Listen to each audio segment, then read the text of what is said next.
Carmilla by Joseph Sheridan Le Fanu. Prologue.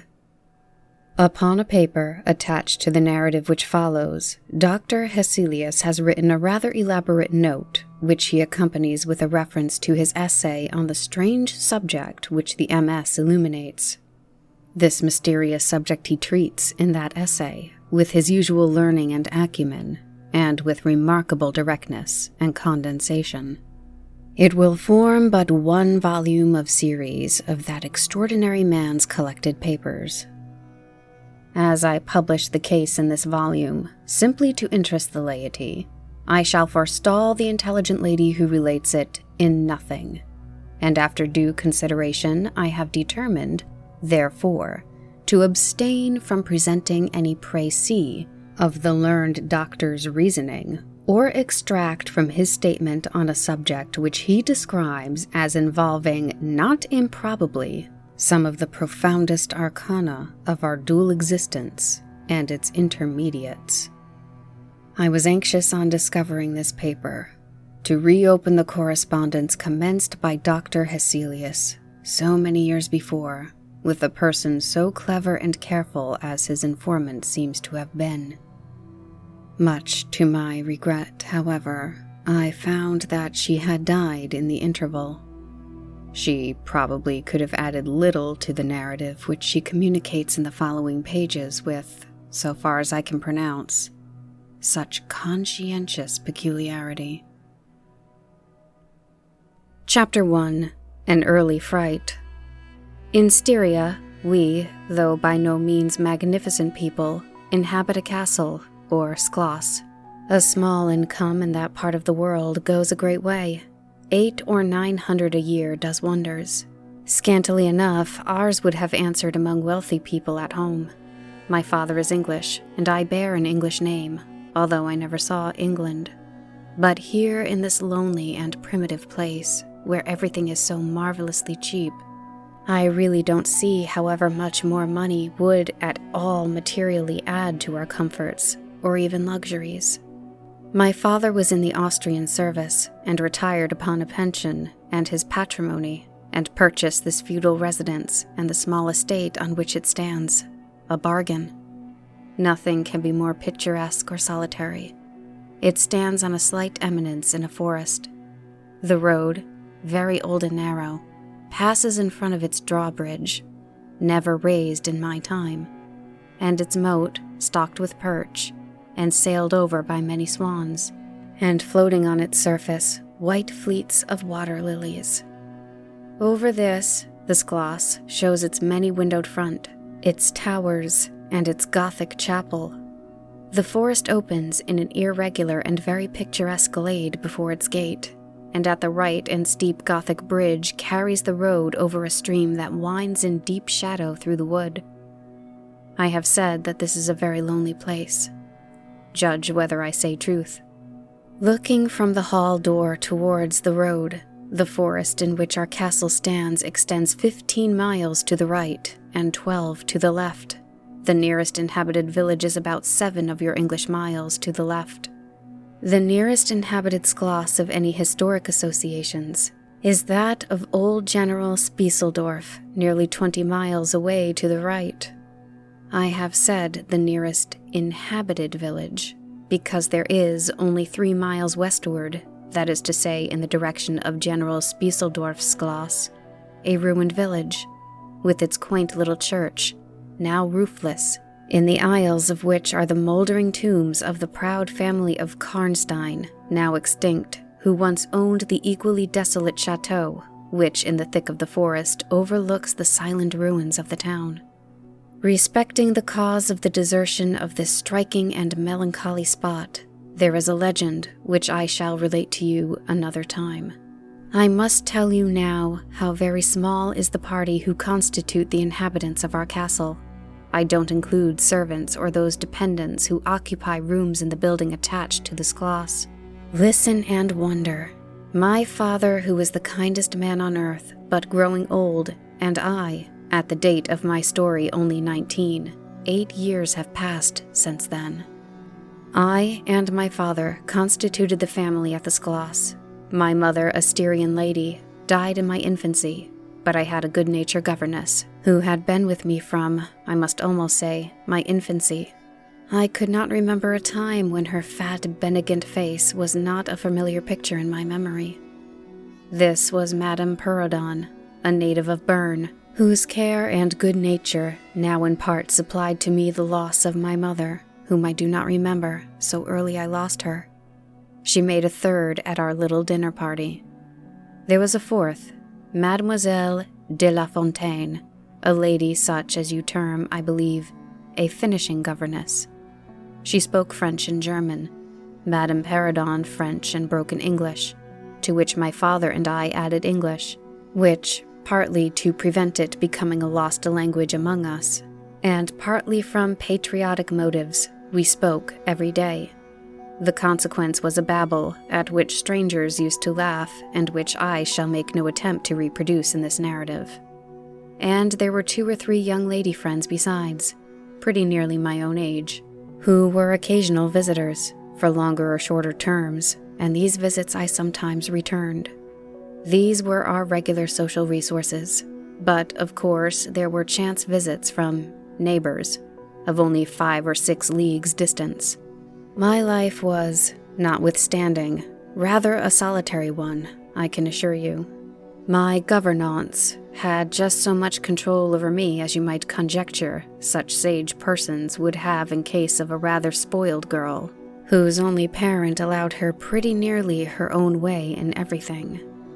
The first occurrence in my existence which produced a terrible impression upon my mind, which in fact never has been effaced, was one of the earliest incidents of my life which I can recollect. Some people will think it is so trifling that it should not be recorded here. You will see, however, by and by why I mention it.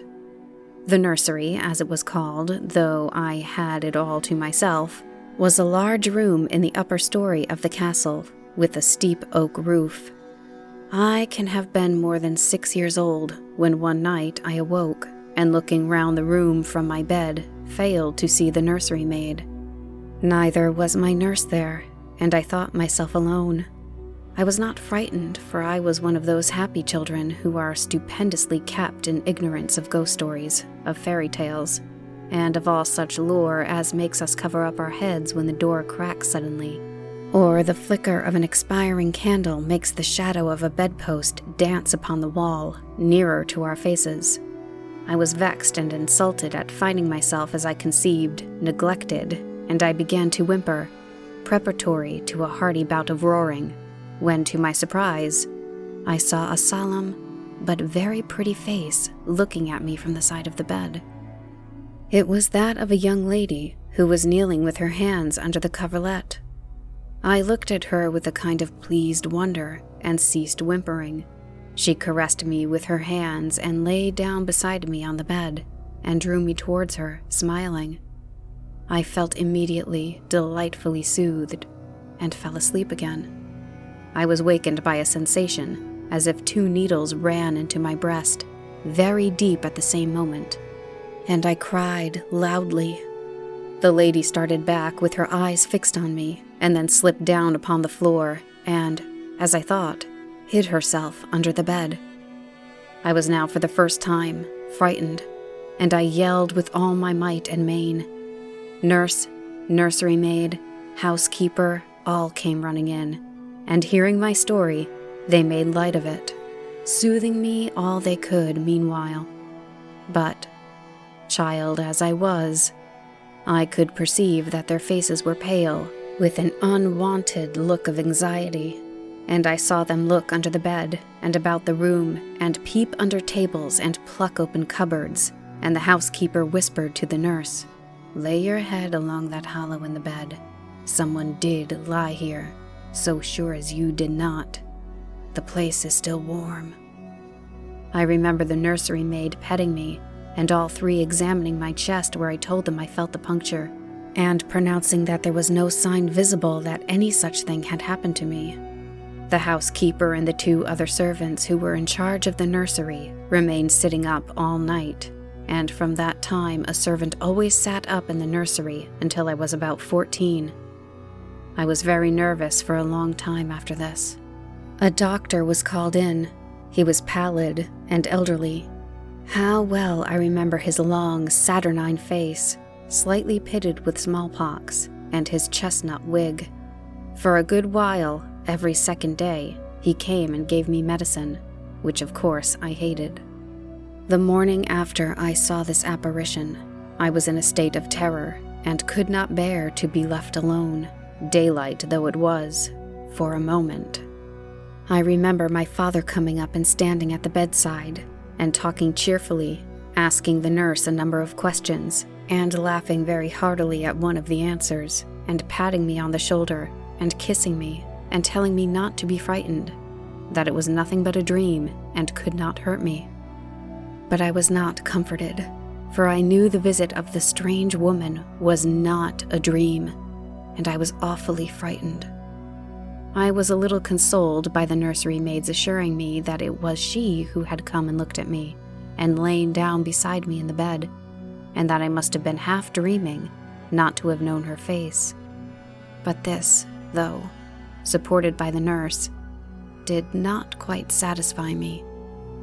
I remembered, in the course of that day, a venerable old man in a black cassock coming into the room with the nurse and housekeeper, and talking a little to them, and very kindly to me.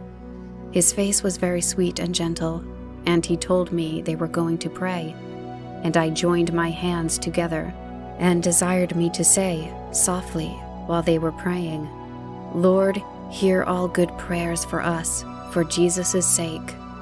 I think these were the very words, for I often repeated them to myself, and my nurse used them for years to make me say them in my prayers. I remembered so well the thoughtful sweet face of that white-haired old man in his black cassock, as he stood in that rude, lofty brown room with the clumsy furniture of a fashion 300 years old about him, and the scanty light entering its shadowy atmosphere through the small lattice. He kneeled, and the 3 women with him, and he prayed aloud with an earnest, quavering voice for what appeared to me a long time. I forget all my life preceding that event, and for some time after it is all obscure also. But the scenes I have just described stand out vivid as the isolated pictures of the phantasmagoria surrounded by darkness. Chapter 2. A Guest. I am now going to tell you something so strange that it will require all your faith in my veracity to believe my story. It is not only true, nevertheless, but truth of which I have been an eyewitness. It was a sweet summer evening, and my father asked me, as he sometimes did, to take a little ramble with him along that beautiful forest vista which I have mentioned as lying in front of the Schloss. "General Spieseldorf cannot come to us so soon as I had hoped," said my father as we pursued our walk.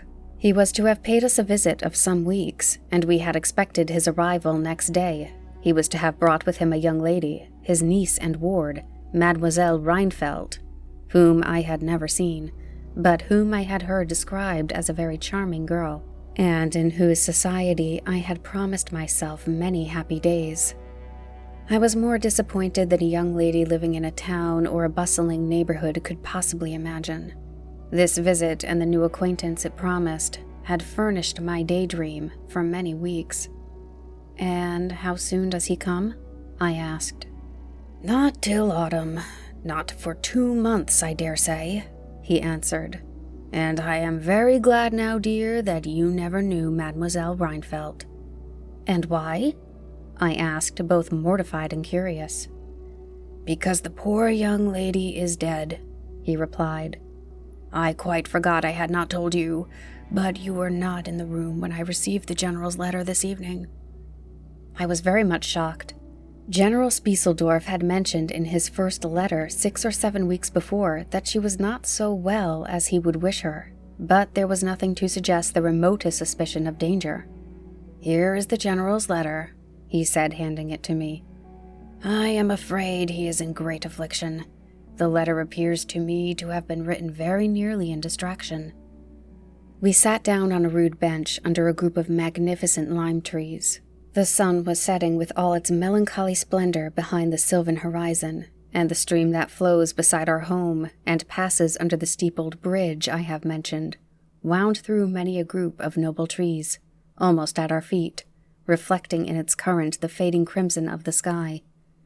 General Spieseldorf's letter was so extraordinary, so vehement, and in some places so self-contradictory that I read it twice over, the second time aloud to my father, and was still unable to account for it, except by supposing that grief had unsettled his mind.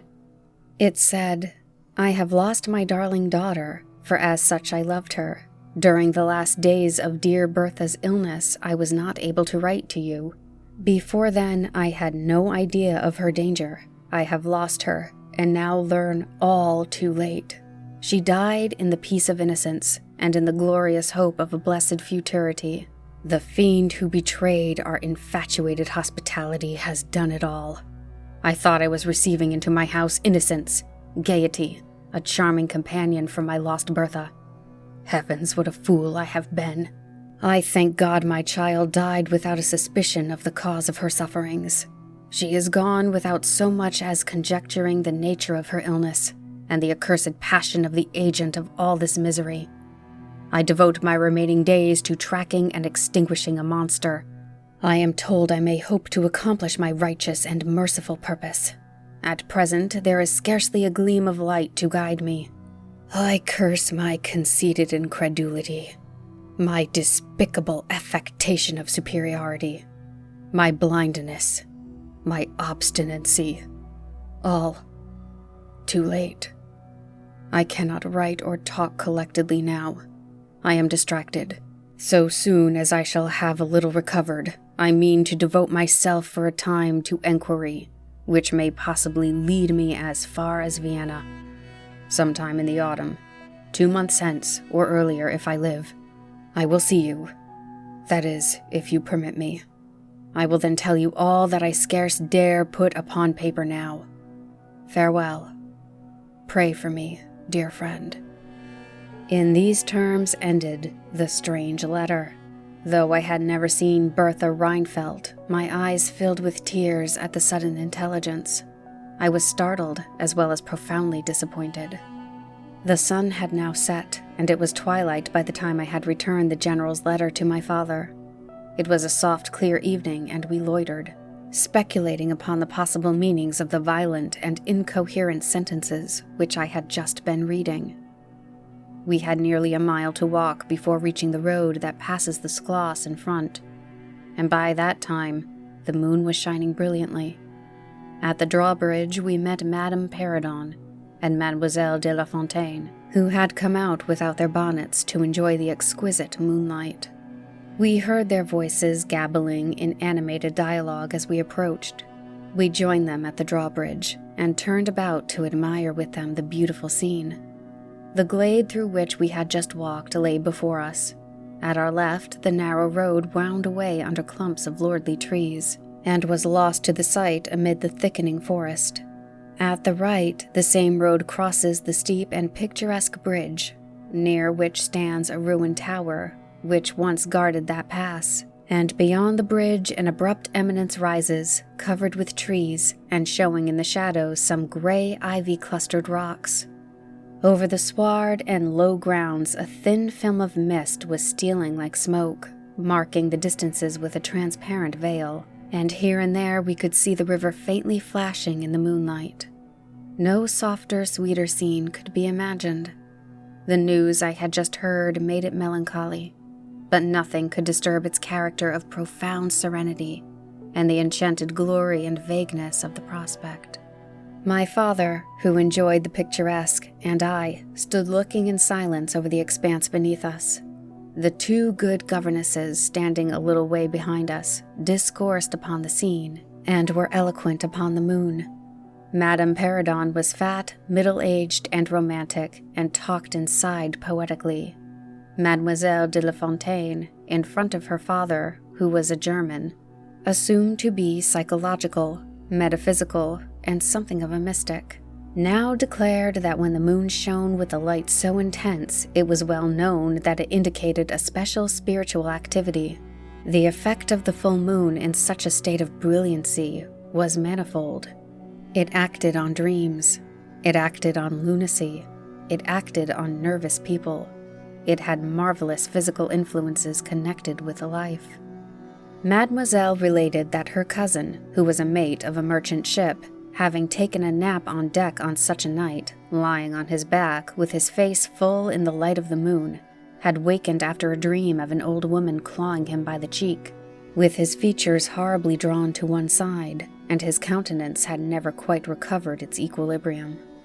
"The moon this night," she said, "is full of idyllic and magnetic influence. And see, when you look behind you at the front of this glass, how all its windows flash and twinkle with that silvery splendor, as if unseen hands had lighted up the rooms to receive fairy guests." There are indolent styles of the spirits in which, indisposed to talk ourselves, the talk of others is pleasant to our listless ears, and I gazed on, pleased with the tinkle of the ladies' conversation.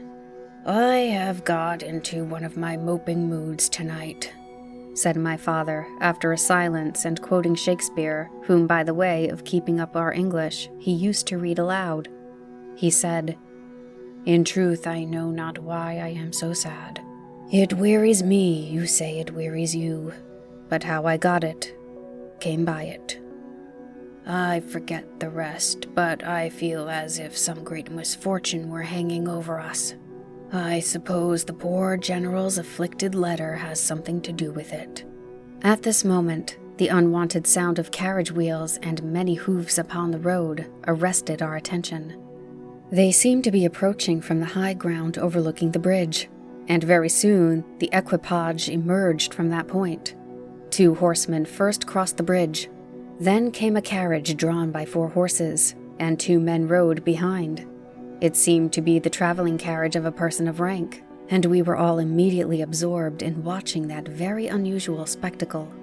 It became, in a few moments, greatly more interesting, for just as the carriage had passed from the summit of the steep bridge, one of the leaders, taking affright, communicated his panic to the rest, and after a plunge or two, the whole team broke into a wild gallop together, and dashing between the horsemen who rode in front, came thundering along the road toward us with the speed of a hurricane.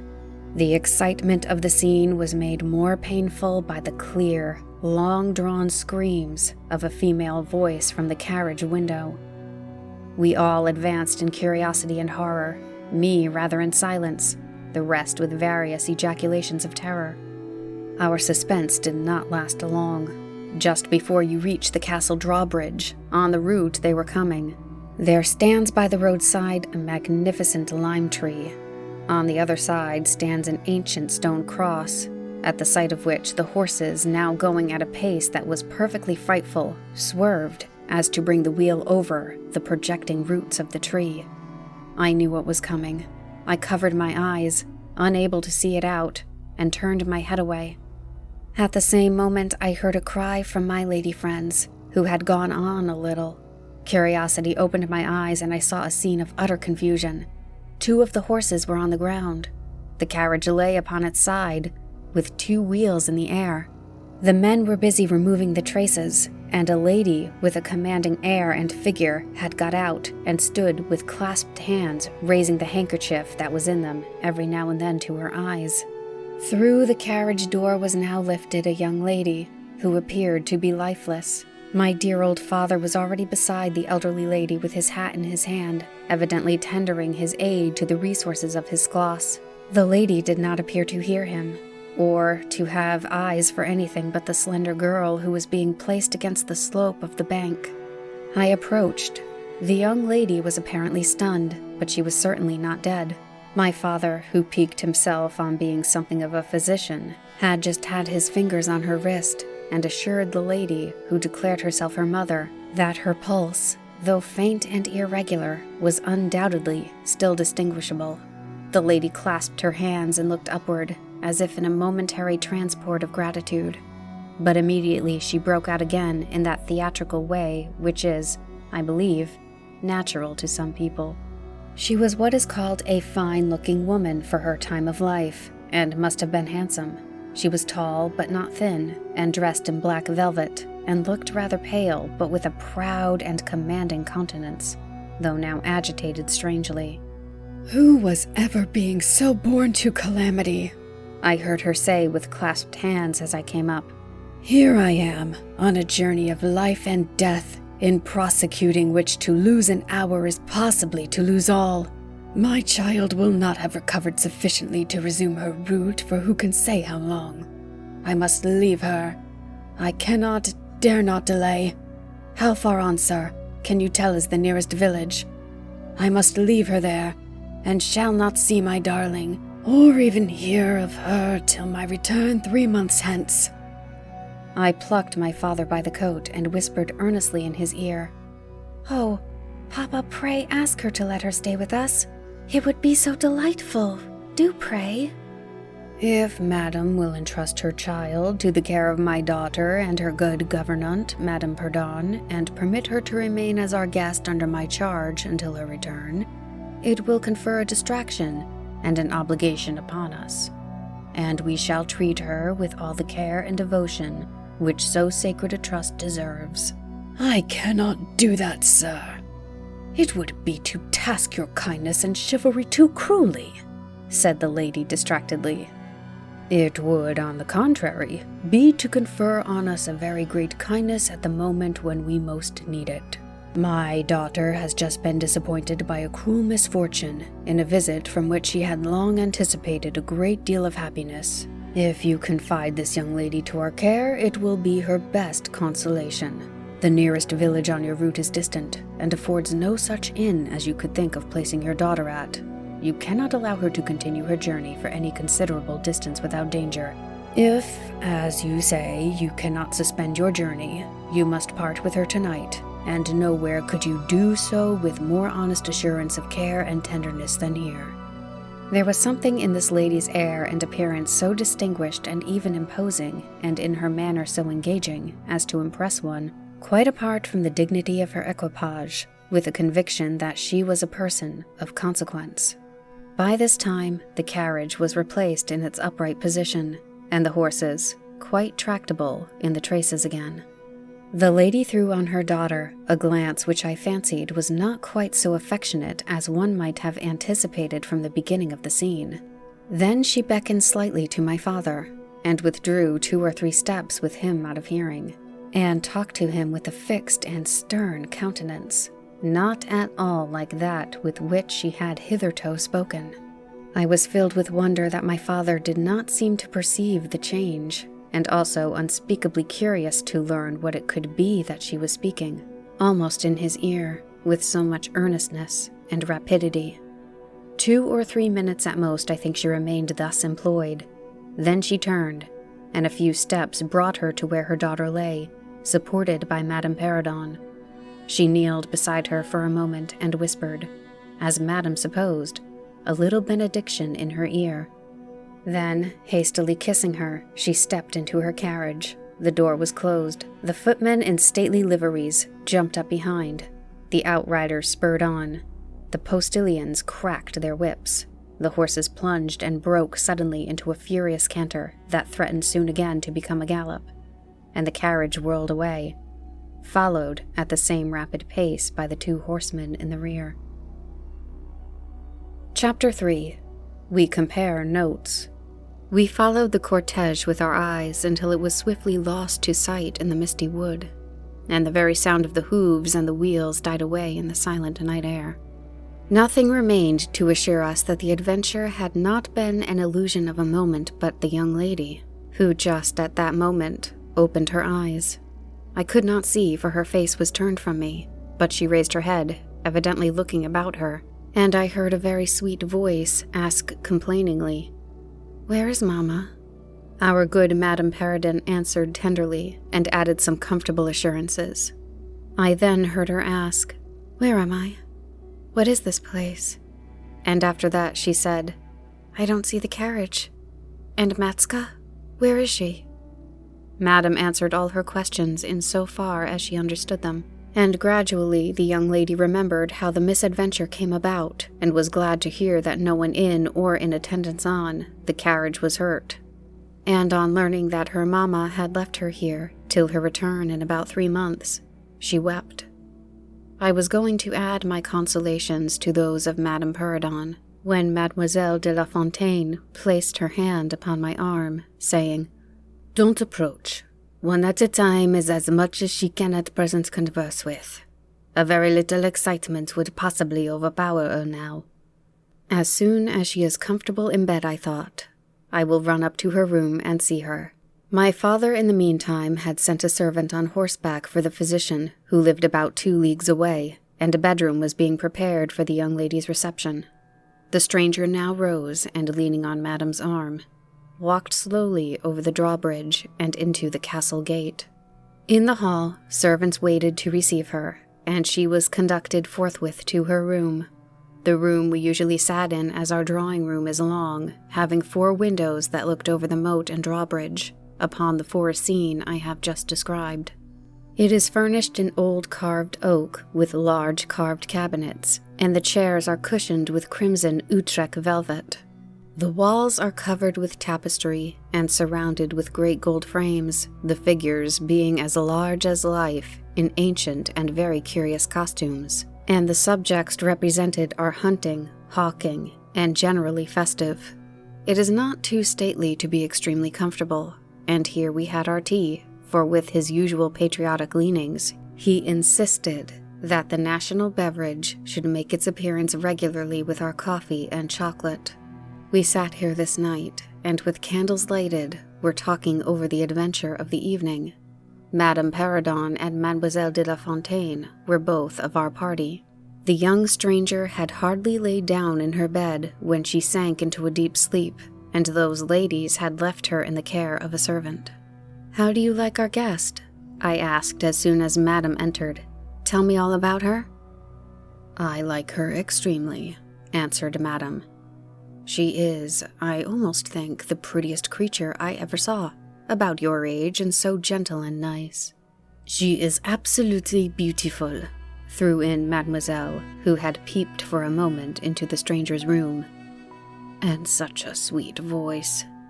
"Do you remark a woman in the carriage after it was set up again, who did not get out?" inquired Mademoiselle, "but only looked from the window?" "No, we had not seen her." Then she described a hideous black woman with the sort of colored turban on her head, who was gazing all the time from the carriage window, nodding and grinning derisively toward the ladies with gleaming eyes and large white eyeballs, and her teeth set as if in fury.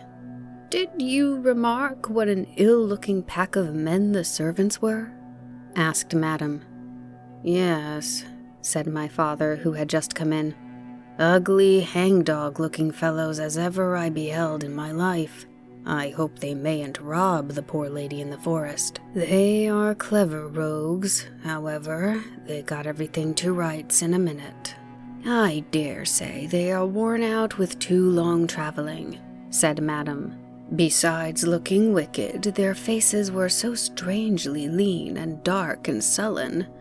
I am very curious, I own, but I dare say the young lady will tell you all about it tomorrow if she is sufficiently recovered." "I don't think she will," said my father, with a mysterious smile and a little nod of his head as if he knew more about it than he cared to tell us. This made us all the more inquisitive as to what had passed between him and the lady in the black velvet in the brief but earnest interview that had immediately preceded her departure. We were scarcely alone when I entreated him to tell me. He did not need much pressing. "There is no particular reason why I should not tell you. She expressed a reluctance to trouble us with the care of her daughter, saying she was in delicate health and nervous, but not subject to any kind of seizure. She volunteered that, nor to any illusion, being in fact perfectly sane." "How very odd to say that," I interpolated. "It was so unnecessary." "At all events, it was said," he laughed.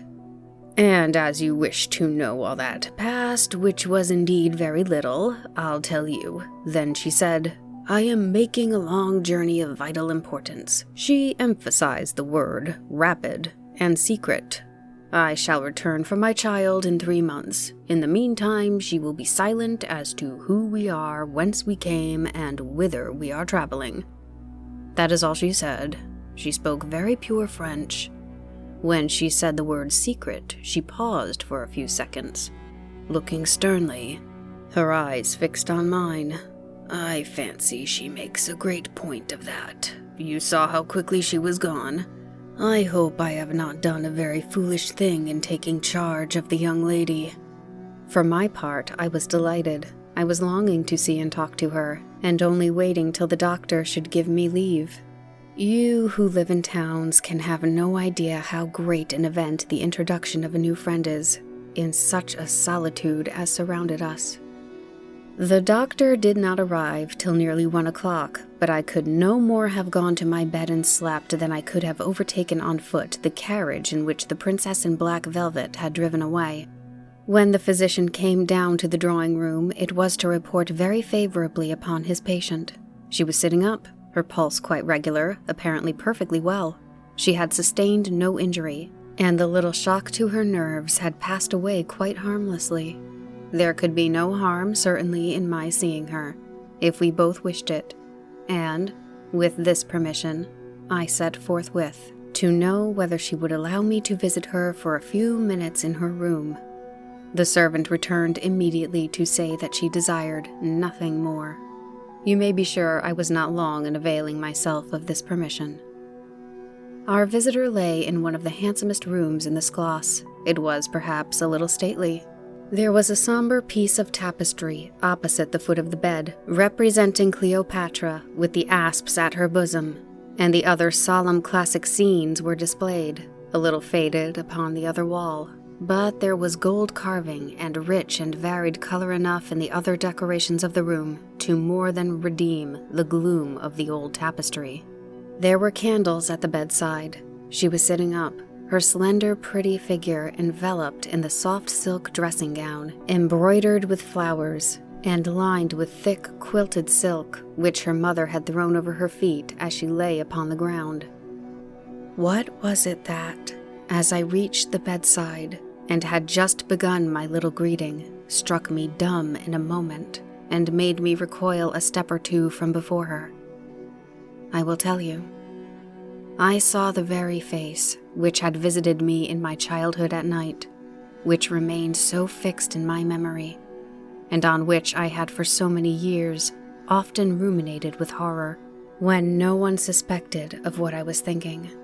It was pretty, even beautiful, and when I first beheld it, wore the same melancholy expression. But this almost instantly lighted into a strange fixed smile of recognition. There was a silence of fully a minute, and then at length she spoke. I could not. "How wonderful!" she exclaimed. 12 years ago I saw your face in a dream, and it has haunted me ever since." "Wonderful indeed," I repeated, overcoming with an effort the horror that had for a time suspended my utterances. 12 years ago, in vision or reality, I certainly saw you. I could not forget your face. It has remained before my eyes ever since." Her smile had softened. Whatever I had fancied strange in it was gone, and it and her dimpling cheeks were now delightfully pretty and intelligent. I felt reassured, and continued more in the vein which hospitality indicated, to bid her welcome, and to tell her how much pleasure her accidental arrival had given us all, and especially what a happiness it was to me. I took her hand as I spoke. I was a little shy, as lonely people are, but the situation made me eloquent, and even bold. She pressed my hand, she laid hers upon it, and her eyes glowed as, looking hastily into mine, she smiled again, and blushed. She answered my welcome very prettily. I sat down beside her, still wondering, and she said, "I must tell you my vision about you. It is so very strange that you and I should have had each of the other so vivid a dream that each should have seen, I, you, and you, me, looking as we do now. when of course we both were mere children. I was a child about 6 years old, and I awoke from a confused and troubled dream and found myself in a room unlike my nursery, wainscoted clumsily in some dark wood, and with cupboards and bedsteads and chairs and benches placed about it. The beds were, I thought, all empty, and the room itself without anyone but myself in it. And I, after looking about me for some time, and admiring especially an iron candlestick with 2 branches, which I should certainly know again, crept under one of the beds to reach the window. But as I got from under the bed, I heard someone crying, and looking up while I was still upon my knees, I saw you, most assuredly you, as I see you now, a beautiful young lady, with golden hair and large blue eyes and lips, your lips, you as you are here. Your looks won me. I climbed on the bed and put my arms about you, and I think we both fell asleep. I was aroused by a scream. You were sitting up, screaming. I was frightened and slipped down upon the ground and, it seemed to me, lost consciousness for a moment. And when I came to myself, I was again in my nursery at home. Your face I have never forgotten since. I could not be misled by mere resemblance. You are the lady whom I saw then. It was now my turn to relate my corresponding vision, which I did to the undistinguished wonder of my new acquaintance. I don't know which should be most afraid of the other, she said again, smiling. If you were less pretty, I think I should be very much afraid of you. But being as you are, and you and I both so young, I feel only that I have made your acquaintance 12 years ago, and have already a right to your intimacy. At all events, it does seem as if we were destined from our earliest childhood to be friends. I wonder whether you feel as strangely drawn towards me as I do to you. I have never had a friend. Shall I find one now? She sighed, and her fine dark eyes gazed passionately on me. Now, the truth is, I felt rather unaccountably towards the beautiful stranger. I did feel, as she said, drawn towards her, but there was also something of repulsion. In this ambiguous feeling, however, the sense of attraction immensely prevailed. She interested and won me. She was so beautiful and so indescribably engaging. I perceived now something of languor and exhaustion stealing over her, and hastened to bid her good night. The doctor thinks, I added, that you ought to have a maid to sit up with you tonight. One of ours is waiting, and you will find her a very useful and quiet creature. How kind of you, but I could not sleep. I never could with an attendant in the room. I shan't require any assistance. And shall I confess my weakness? I am haunted with the terror of robbers. Our house was robbed once and 2 servants murdered, so I always lock my door. It has become a habit, and you look so kind, I know you will forgive me. I see there is a key in the lock. She held me close in her pretty arms for a moment and whispered in my ear, Good night, darling. It is very hard to part with you, but good night. Tomorrow, but not early. I shall see you again. She sank back on the pillow with a sigh, and her fine eyes followed me with a fond and melancholy gaze, and she murmured again, Good night, dear friend. Young people like and even love on impulse. I was flattered by the evident, though as yet undeserved, fondness she showed me. I liked the confidence with which she at once received me. She was determined that we should be very near friends. Next day came, and we met again. I was delighted with my companion, that is to say, in many respects. Her looks lost nothing in daylight. She was certainly the most beautiful creature I had ever seen, and the unpleasant remembrance of the face presented in my early dream had lost the effect of the first unexpected recognition. She confessed that she had experienced a similar shock on seeing me, and precisely the same faint antipathy that had mingled with my admiration of her. Now we laughed together over our momentary horrors. Chapter 4. Her Habits. A Saunter. I told you that I was charmed with her in most particulars. there were some that did not please me so well. She was above the middle height of women. I shall begin by describing her. She was slender and wonderfully graceful, except that her moments were languid, very languid. Indeed, there was nothing in her appearance to indicate an invalid. Her complexion was rich and brilliant. Her features were small and beautifully formed. Her eyes, large, dark, and lustrous. Her hair was quite wonderful. I never saw hair so magnificently thick and long when it was down about her shoulders. I have often placed my hands under it and laughed with wonder at its weight. It was exquisitely fine and soft and in color of rich, very dark brown, with something of gold.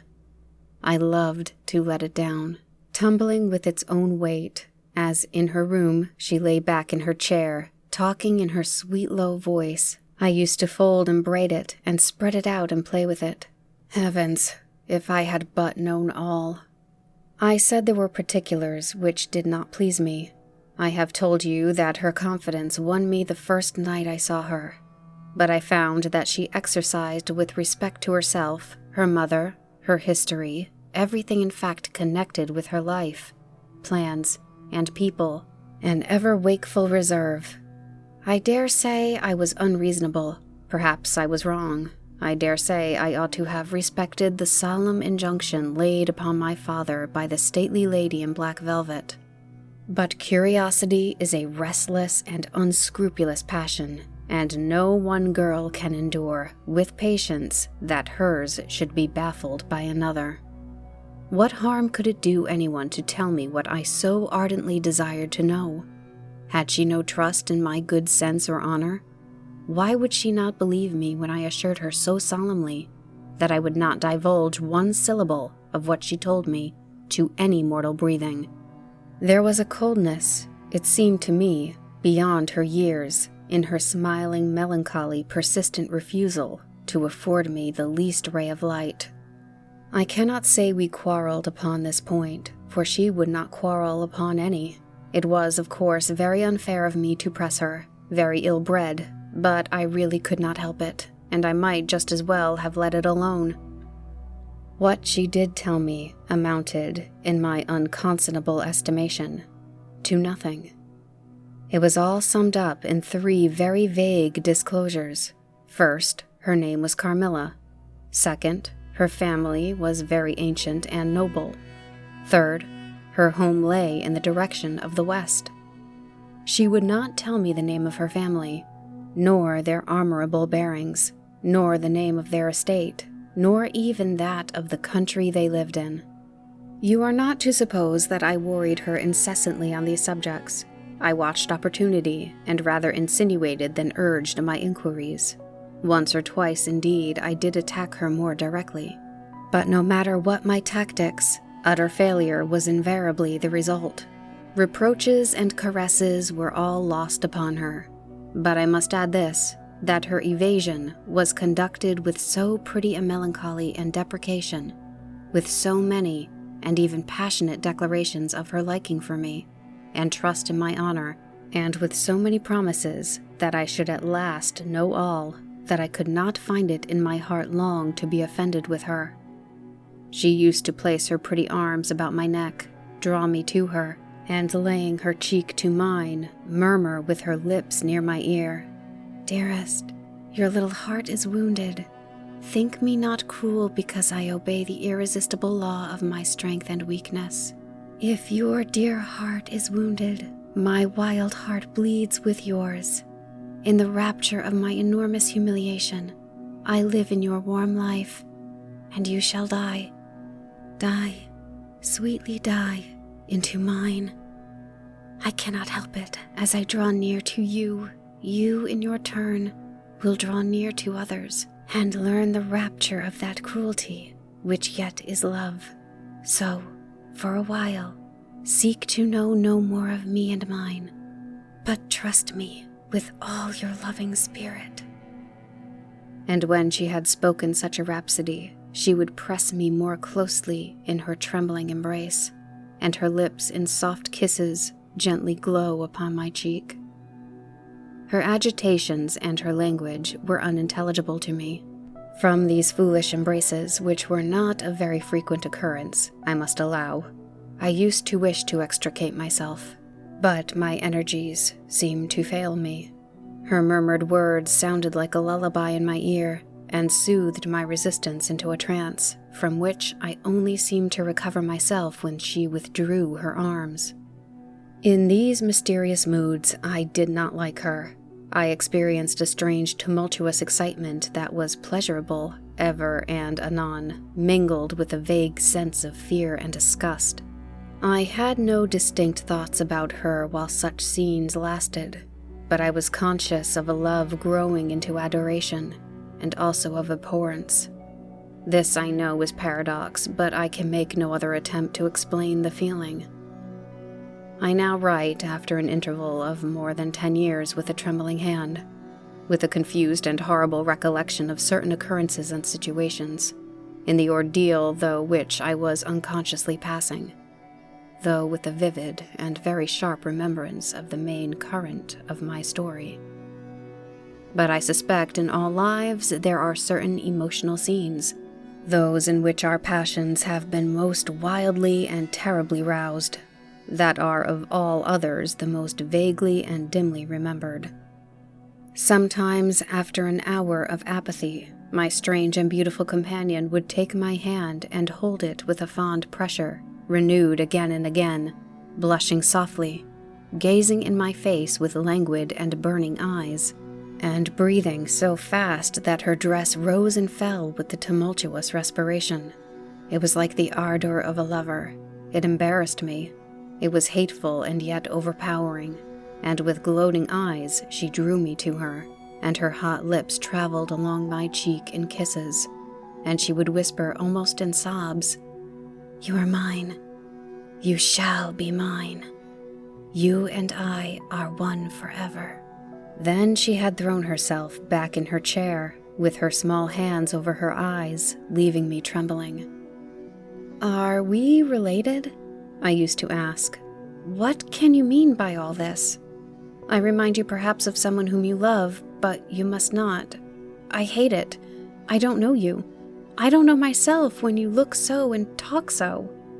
She used to sigh at my vehemence, then turn away and drop my hand.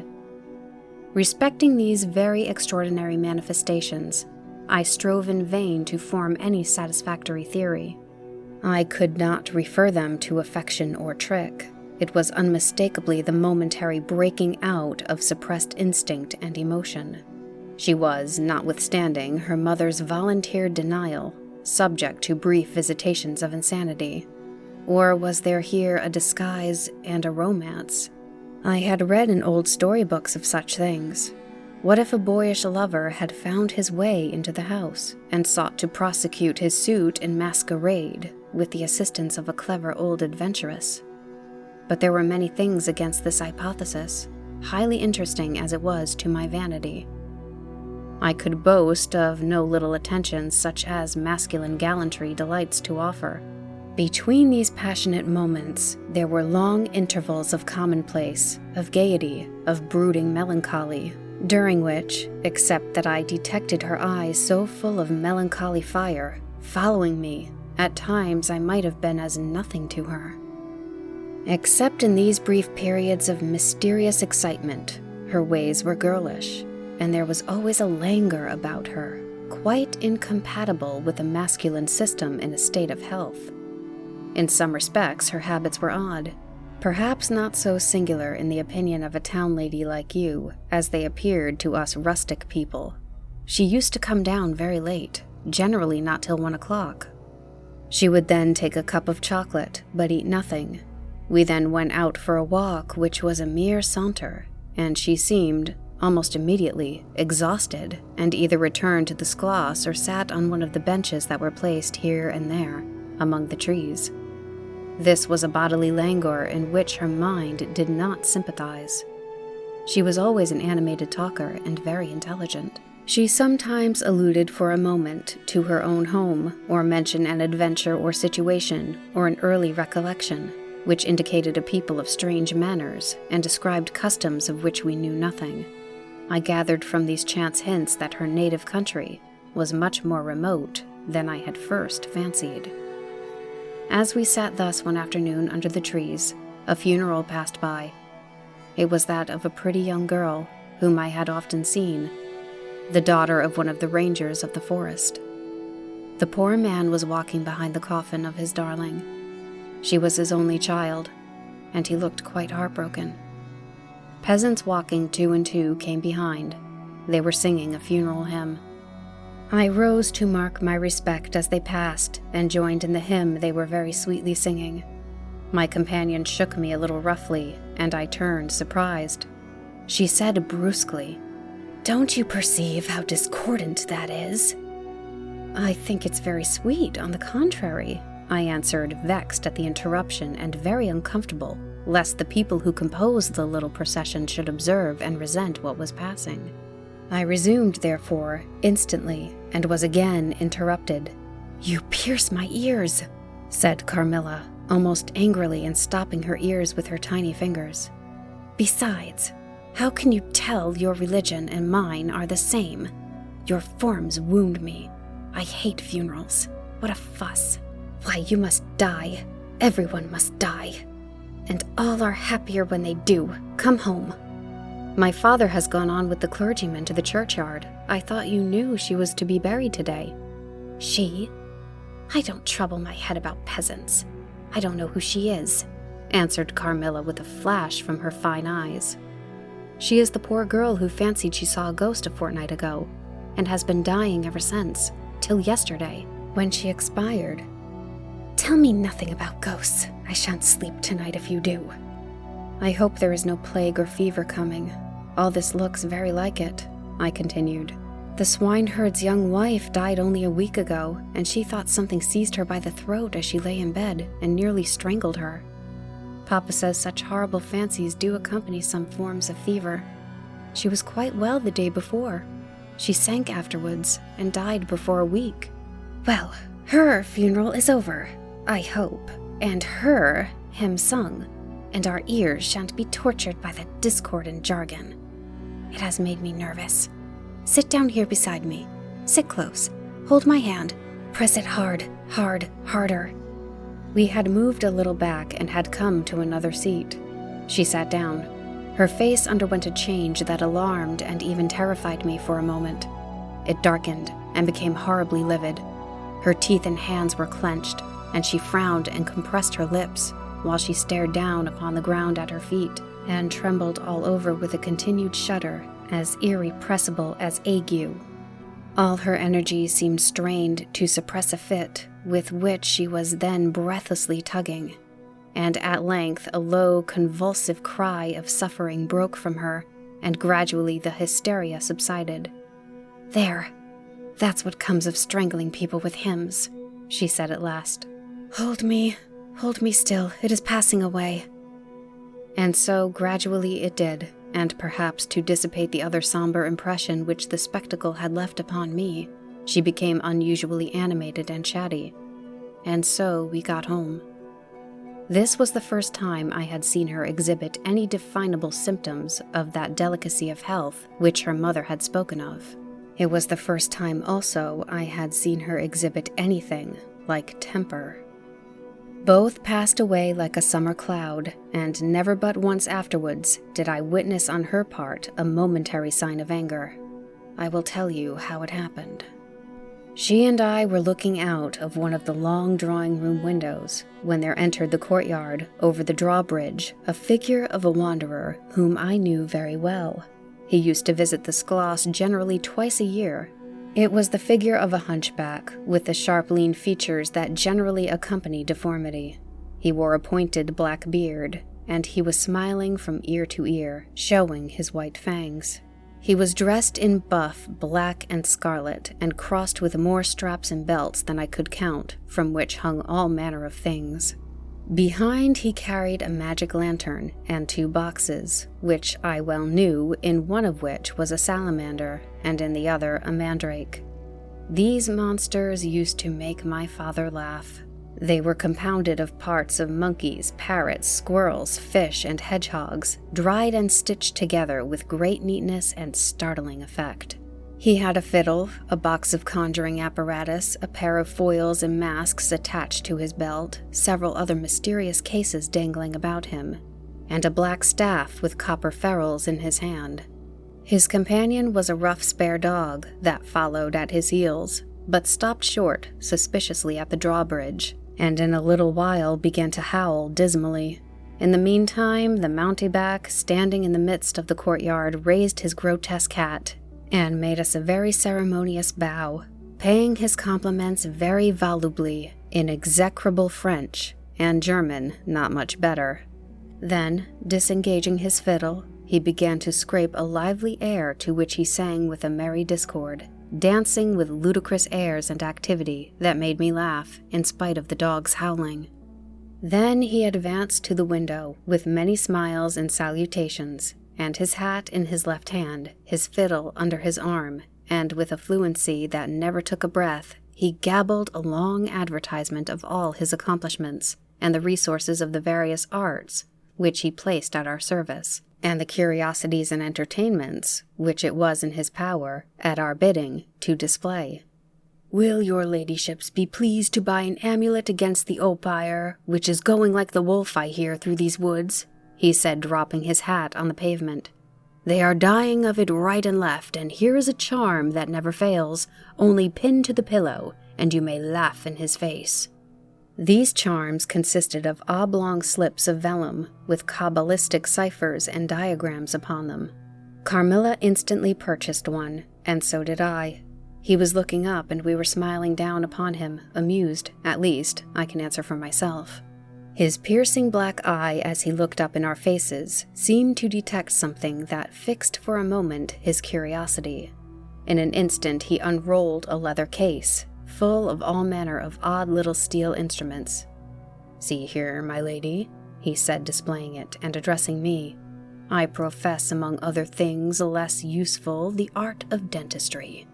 "Plague take the dog," he interpolated. "Silence, beast! He howls so that your ladyships can scarcely hear a word.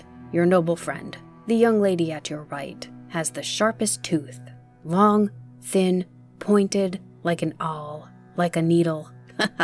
With my sharp and long sight as I look up, I have seen it distinctly. Now, if it happens to hurt the young lady, and I think it must, here am I, here are my file, my punch, my nippers. I will make it round and blunt, if her ladyship pleases. No longer the tooth of a fish, but of a beautiful young lady as she is. Hey, is the young lady displeased? Have I been too bold? Have I offended her?" The young lady, indeed, looked very angry as she drew back from the window. "How dares that mountebank insult us so? Where is your father? I shall demand redress from him. My father would have had the wretch tied up to the pump and flogged with the cart whip and burned to the bone with the cattle brand." She retired from the window a step or two and sat down, and had hardly lost sight of the offender when her wrath subsided as suddenly as it had arisen, and she gradually recovered her usual tone and seemed to forget the little hunchback and his follies. My father was out of spirits that evening. On coming in, he told us that there had been another case very similar to the two fatal ones which had lately occurred. The sister of a young peasant on his estate, only a mile away, was very ill, had been, as she described it, attacked very nearly in the same way, and was now slowly but steadily sinking. "All this," said my father, "is strictly referable to natural causes. These poor people infect one another with their superstitions, and so repeat in imagination of the images of terror that have infested their neighbors." "But that very circumstance frightens one horribly," said Carmilla. "How so?" "I am so afraid of fancying I see such things. I think it would be as bad as reality." "We are in God's hands. Nothing can happen without his permission, and all will end well for those who love him. He is our faithful creator. He has made us all and will take care of us." "Creator? Nature?" said the young lady in answer to my gentle father. "And this disease that invades the country is natural. Nature? All things proceed from nature, don't they? All things in the heaven, in the earth, and under the earth act and live as nature ordains. I think so.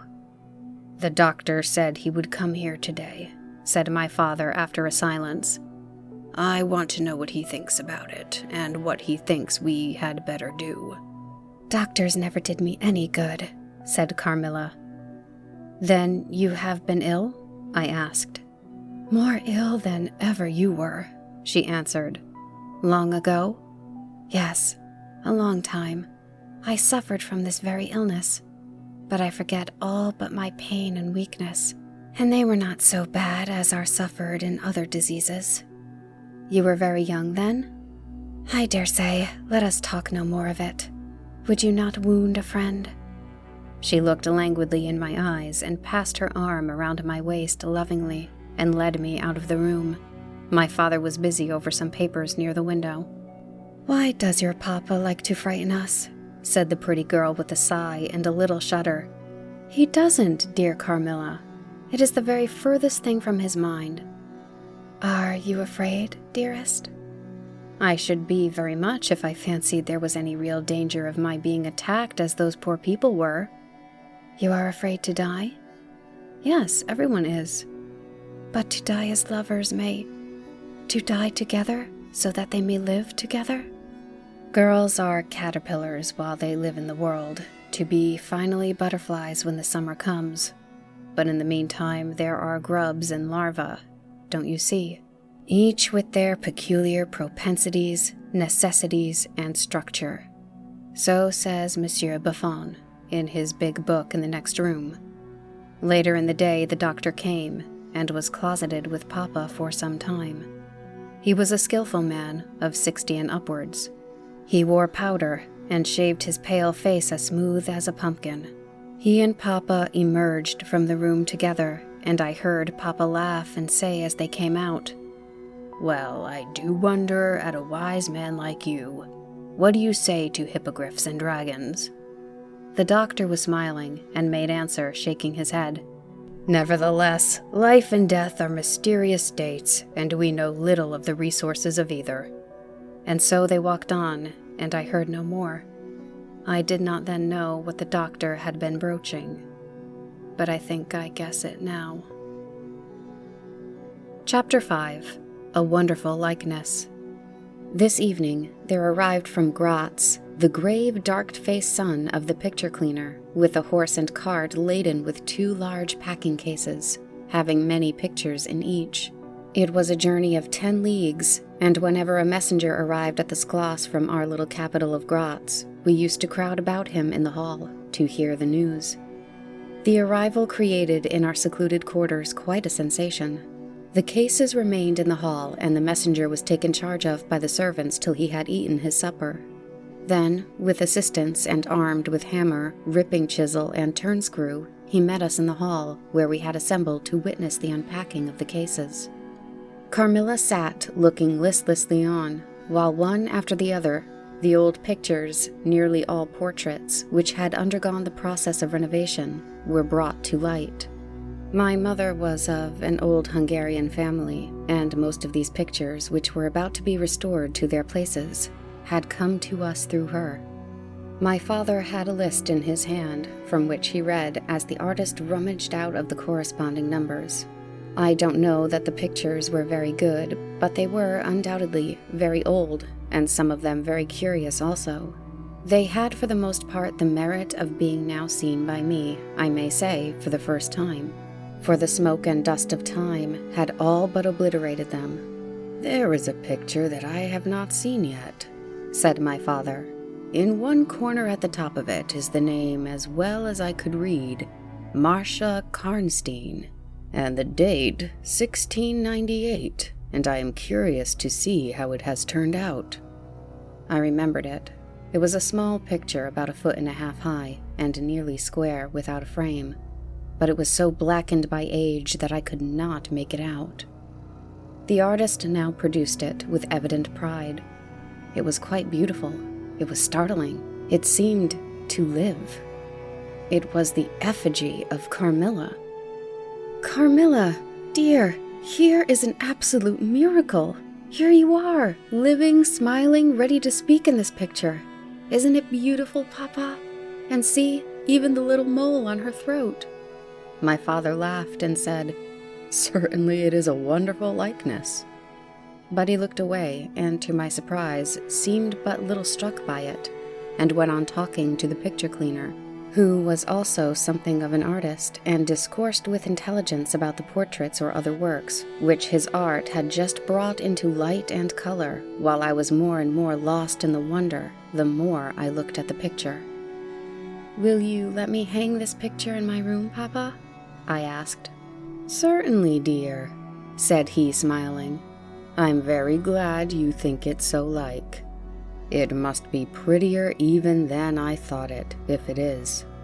The young lady did not acknowledge this pretty speech, did not seem to hear it. She was leaning back in her seat, her fine eyes under their long lashes, gazing on me in contemplation, and she smiled in a kind of rapture.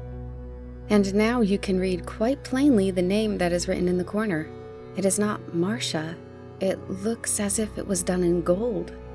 The name is Mircalla, Countess Karstein, and this is a little cornet over and underneath AD.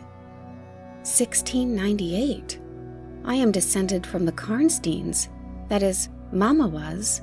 "Ah," said the lady languidly, "so am I. I think a very long descent, very ancient. Are there any Karnsteins living now?" "None who bear the name, I believe. The family were ruined, I believe, in some civil wars long ago. But the ruins of the castle are only about 3 miles away." "How interesting," she said languidly. "But see what beautiful moonlight." She glanced through the hall door, which stood a little open. "Suppose you take a little ramble around the court and look down at the road and river." "It is so like the night you came to us," I said. She sighed, smiling. She rose, and each with her arm about the other's waist, we walked out upon the pavement. In silence, slowly, we walked down to the drawbridge where the beautiful landscape opened before us. "And so you were thinking of the night I came here," she almost whispered. "Are you glad I came?" "Delighted, dear Carmilla," I answered. "And you asked for the picture you think like me to hang in your room," she murmured with a sigh as she drew her arm closer around my waist and let her pretty head sink upon my shoulder. "How romantic you are, Carmilla," I said. "Whenever you tell me your story, it will be made up chiefly of some one great romance." She kissed me silently. "I am sure, Carmilla, you have been in love, that there is at this moment an affair of the heart going on." "I have been in love with no one, and never shall," she whispered, "unless it should be with you." How beautiful she looked in the moonlight. Shy and strange was the look with which she quickly hid her face in my neck and hair, with tumultuous sighs that seemed almost to sob, and pressed in mine a hand that trembled. Her soft cheek was glowing against mine. "Darling, darling," she murmured, "I live in you, and you would die for me. I love you so." I started from her. She was gazing on me with eyes from which all fire, all meaning had flown, and a face colorless and apathetic. "Is there a chill in the air, dear?" she said drowsily. "I almost shiver. Have I been dreaming? Let us come in. Come in." "You look ill, Carmilla, a little faint. You certainly must take some wine," I said. "Yes, I will. I'm better now. I shall be quite well in a few minutes." "Yes, do give me a little wine," answered Carmilla as we approached the door. "Let us look again for a moment. It is the last time, perhaps, I shall see the moonlight with you." "How do you feel now, dear Carmilla? Are you really better?" I asked. I was beginning to take alarm, lest she should have been stricken with the strange epidemic that they said had invaded the country about us. "Papa would be grieved beyond measure," I added, "if he thought you were ever so little ill, without immediately letting us know. We have a very skillful doctor near us, the physician who was with Papa today. I'm sure he is. I know how kind all of you are, but dear child, I am quite well again. There is nothing ever wrong with me but a little weakness. People say I am languid. I am incapable of exertion. I can scarcely walk as far as a child of 3 years old, and every now and then the little strength I have falters, and I become as you have just seen me. But after all, I am very easily set up again. In a moment I am perfectly myself. See how I have recovered? So, indeed, she had, and she and I talked a great deal, and very animated she was, and the remainder of that evening passed without any recurrence of what I called her infatuations.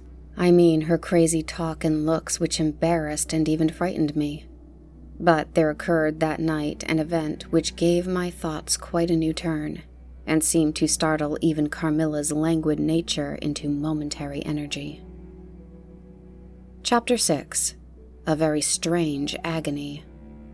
When we got into the drawing room and had sat down to our coffee and chocolate, although Carmilla did not take any, she seemed quite herself again, and Madame and Mademoiselle de Fontaine joined us and made a little card party, in the course of which Papa came in for what he called his dish of tea. When the game was over, he sat down beside Carmilla on the sofa and asked her, a little anxiously, whether she had heard from her mother since her arrival. She answered, "No." Then he asked whether she knew where a letter would reach her at present.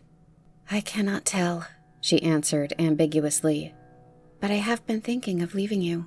You have been already too hospitable and too kind to me. I have given you an infinity of trouble, and I should wish to take a carriage tomorrow and post in pursuit of her. I know where I shall ultimately find her, although I dare not yet tell you." "But you must not dream of such a thing," exclaimed my father to my great relief. "We can't afford to lose you so, and I won't consent to your leaving us, except under the care of your mother, who was so good as to consent to your remaining with us till she herself returned. I should be quite happy if I knew that you heard from her, but this evening the accounts of the progress of the mysterious disease that has invaded our neighborhood grow even more alarming.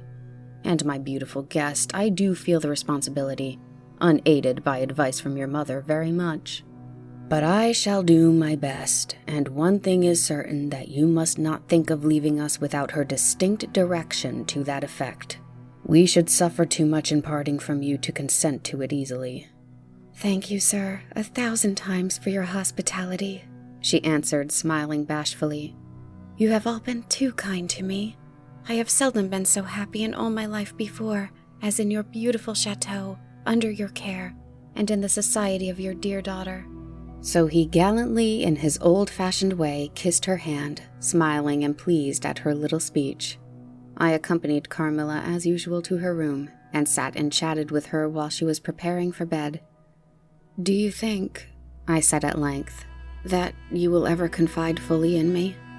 She turned round smiling, but made no answer, only continued to smile on me. "You won't answer that?" I said. "You can't answer pleasantly. I ought not to have asked you." "You were quite right to ask me that, or anything. You do not know how dear you are to me, or you could not think any confidence too great to look for. But I am under vows, no nun half so awfully, and I dare not tell my story yet, even to you. The time is very near when you shall know everything. You will think me cruel, very selfish, but love is always selfish. The more ardent, the more selfish. How jealous I am, you cannot know. You must come with me, loving me to death, or else hate me and still come with me, and hating me through death and after. There is no such word as indifference in my apathetic nature." "Now, Carmilla, you are going to talk your wild nonsense again," I said hastily. "Not I, silly little fool as I am, and full of whims and fancies. For your sake, I'll talk like a sage. Were you ever at a ball?" "No. How do you run on? What is it like? How charming it must be." "I almost forget. It is years ago." I laughed. "You are not so old. Your first ball can hardly be forgotten." "I remember everything about it, with an effort. I see it all, as divers see what is going on above them, through a medium, dense, rippling, but transparent. There occurred that night what has confused the picture, and made its colors faint. I was all but assassinated in my bed, wounded here. She touched her breast, and never was the same since. You were near dying? Yes, very. A cruel love, strange love that would have taken my life. Love will have its sacrifices. No sacrifice without blood. Let us sleep now. I feel so lazy. How can I get up just now and lock my door? She was lying with her tiny hands buried in her rich wavy hair under her cheek, her little head upon the pillow, and her glittering eyes followed me wherever I moved, with a kind of shy smile that I could not decipher. I bid her good night and crept from the room with an uncomfortable sensation. I often wondered whether our pretty guest ever said her prayers. I certainly had never seen her upon her knees. In the morning, she never came down until long after our family prayers were over, and at night she never left the drawing room to attend our brief evening prayers in the hall.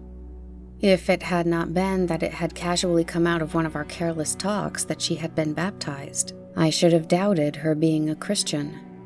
Religion was a subject on which I had never heard her speak a word. If I had known the world better, this particular neglect or antipathy would not have so much surprised me. The precautions of nervous people are infectious, and persons of a like temperament are pretty sure after a time to imitate them. I had adopted Carmilla's habit of locking her bedroom door, having taken into my head all her whimsical alarms about midnight invaders and prowling assassins. I had also adopted her precaution of making a brief search through her room to satisfy herself that no lurking assassin or robber was ensconced. These wise measures taken, I got into my bed and fell asleep. A light was burning in my room. This was an old habit of very early date, and which nothing could have tempted me to dispense with.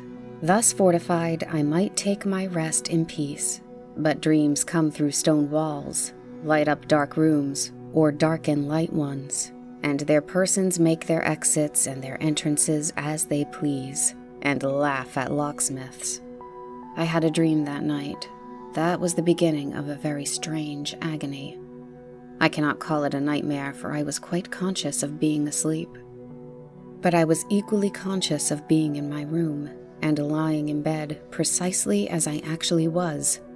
I saw, or fancied I saw, the room and its furniture just as I had seen it last, except that it was very dark, and I saw something moving round the foot of the bed, which at first I could not accurately distinguish. But I soon saw that it was a sooty black animal that resembled a monstrous cat. It appeared to me about 4 or 5 feet long, for it measured fully the length of the hearthrug as it passed over it, and it continued, toing and froing, with the lithe, sinister restlessness of a beast in a cage. I could not cry out, although, as you may suppose, I was terrified. Its pace was growing faster, and the room rapidly darker and darker, and at length so dark that I could no longer see anything of it but its eyes. I felt it spring lightly on the bed. The 2 broad eyes approached my face, and suddenly I felt a stinging pain, as if 2 large needles darted an inch or 2 apart deep into my breast. I waked with a scream. The room was lighted by the candle that burned there all through the night, and I saw a female figure standing at the foot of the bed, a little at the right center. It was in a dark, loose dress, and its hair was down and covered its shoulders. A block of stone could not have been more still. There was not the slightest stir of respiration. As I stared at it, the figure appeared to have changed its place, and now was nearer the door, then close to it. The door opened, and it passed out. I was now relieved and able to breathe and move. My first thought was that Carmilla had been playing a trick, and that I had forgotten to secure my door. I hastened to it and found it locked as usual on the inside. I was afraid to open it. I was horrified. I sprang into my bed and covered my head up in the bedclothes, and lay there more dead than alive till morning. Chapter 7. Descending. It would be vain my attempting to tell you the horror with which even now I recall the occurrence of that night. It was no such transitory terror as a dream leaves behind it. It seemed to deepen by time and communicated itself to the room and the very furniture that had encompassed the apparition. I could not bear next day to be alone for a moment. I should have told Papa, but for two opposite reasons. At one time I thought he would laugh at my story, and I could not bear it being treated as a jest.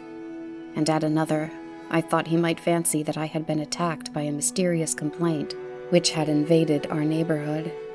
I had myself no misgiving of the kind, and as he had been rather an invalid for some time, I was afraid of alarming him.